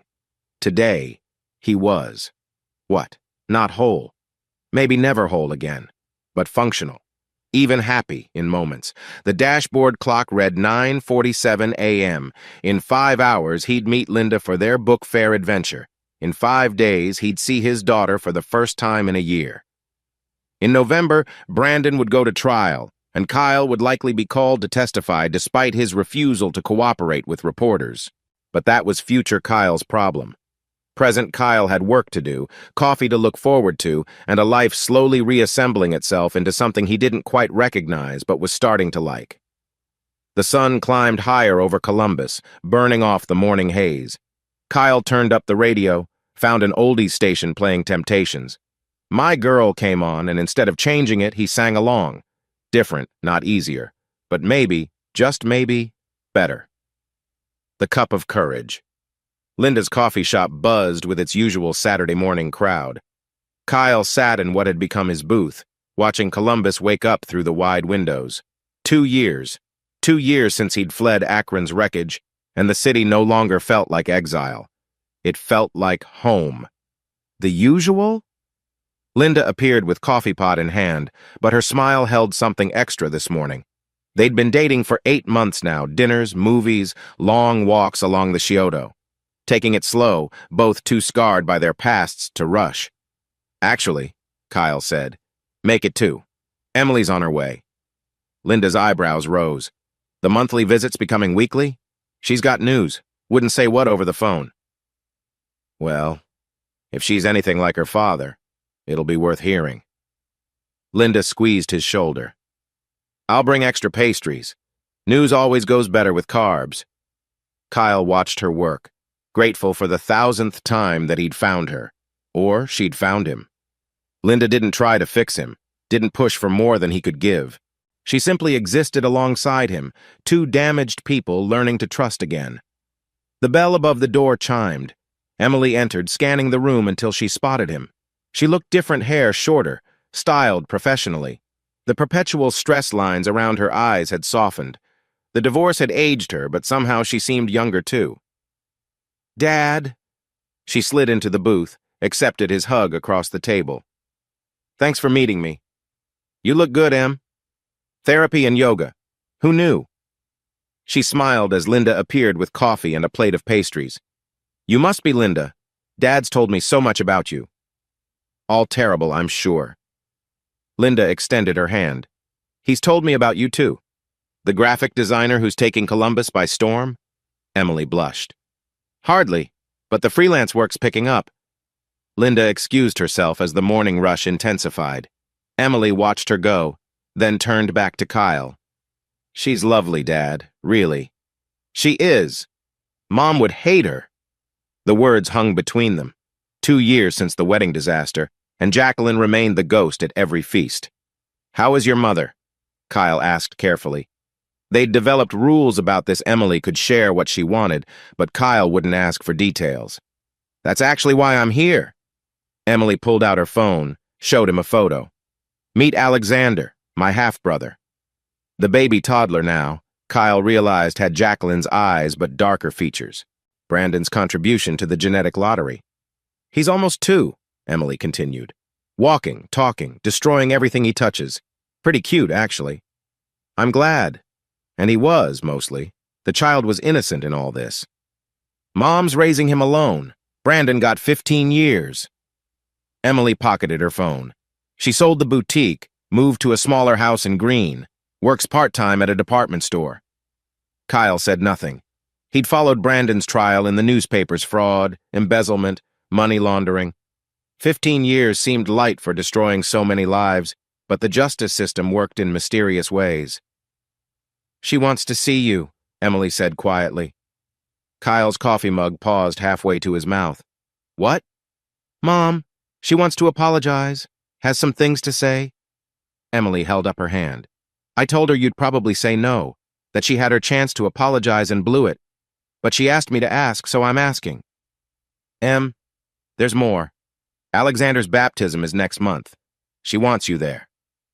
At her son's baptism, Brandon's son's baptism. He's still my brother, and Mom's trying, Dad. Therapy, AA meetings, the whole 9 yards. She knows she fucked up. Knows she destroyed our family for a con man who played her like a fiddle. Kyle looked out the window. A young family passed by, mother, father, toddler between them.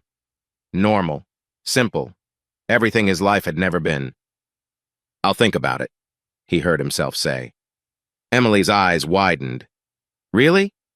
I'll think about it. No promises. That's more than I expected. Thank you. They sat in comfortable silence, sipping coffee. The shop hummed around them, conversations, espresso machines, Linda's laugh carrying over it all. This was Kyle's world now. Safe, predictable, drama-free. There's something else, Emily said. I'm seeing someone. Oh.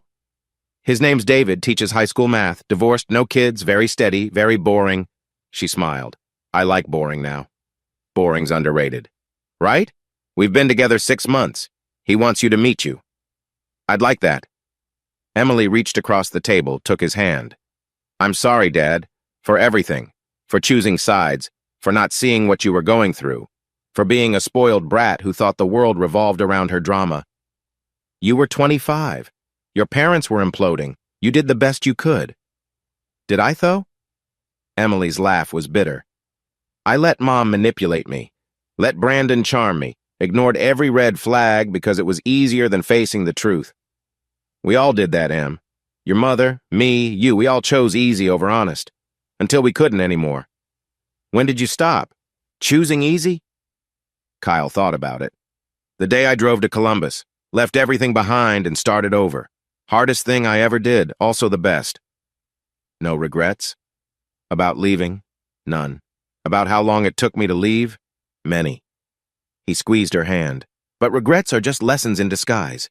I learned mine. Looks like you're learning yours. Yeah.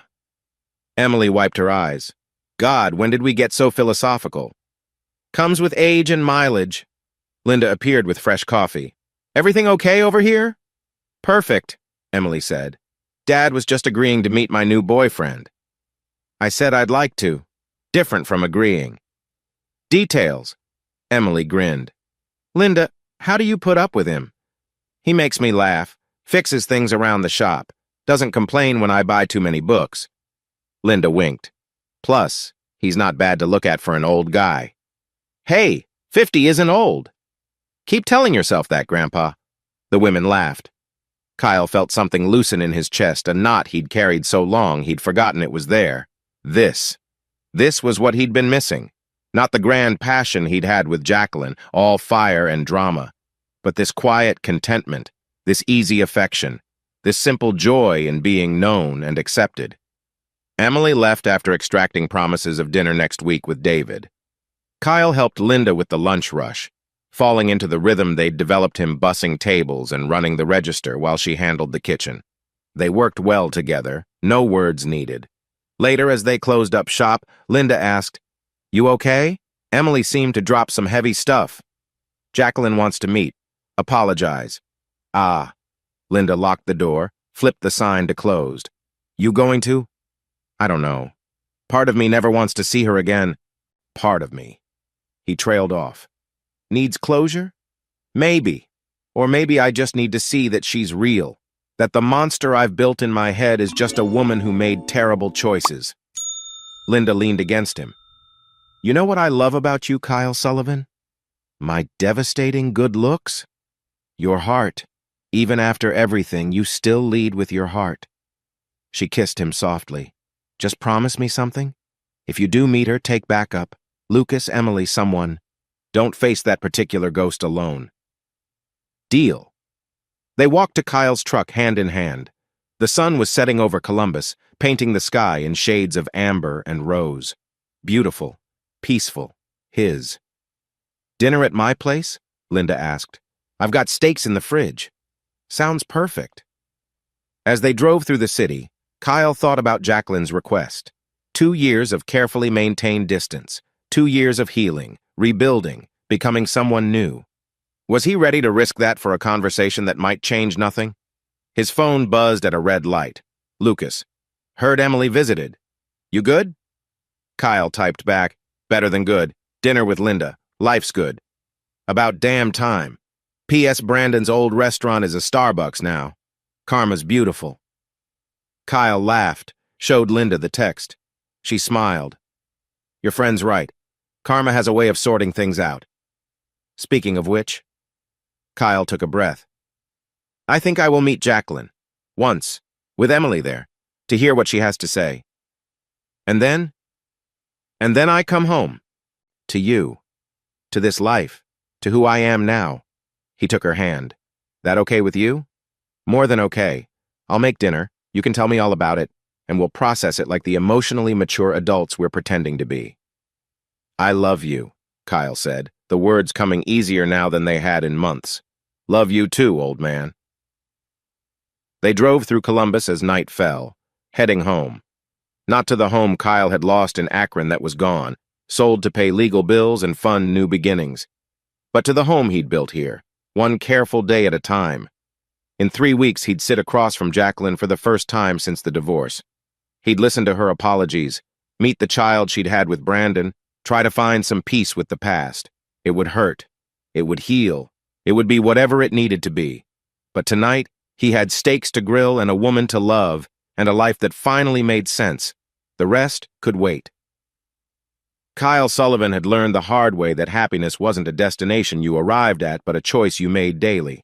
And today, like every day for the past 8 months, he chose Linda, chose Columbus, chose the man he'd become over the man he'd been. It was enough. More than enough. It was everything.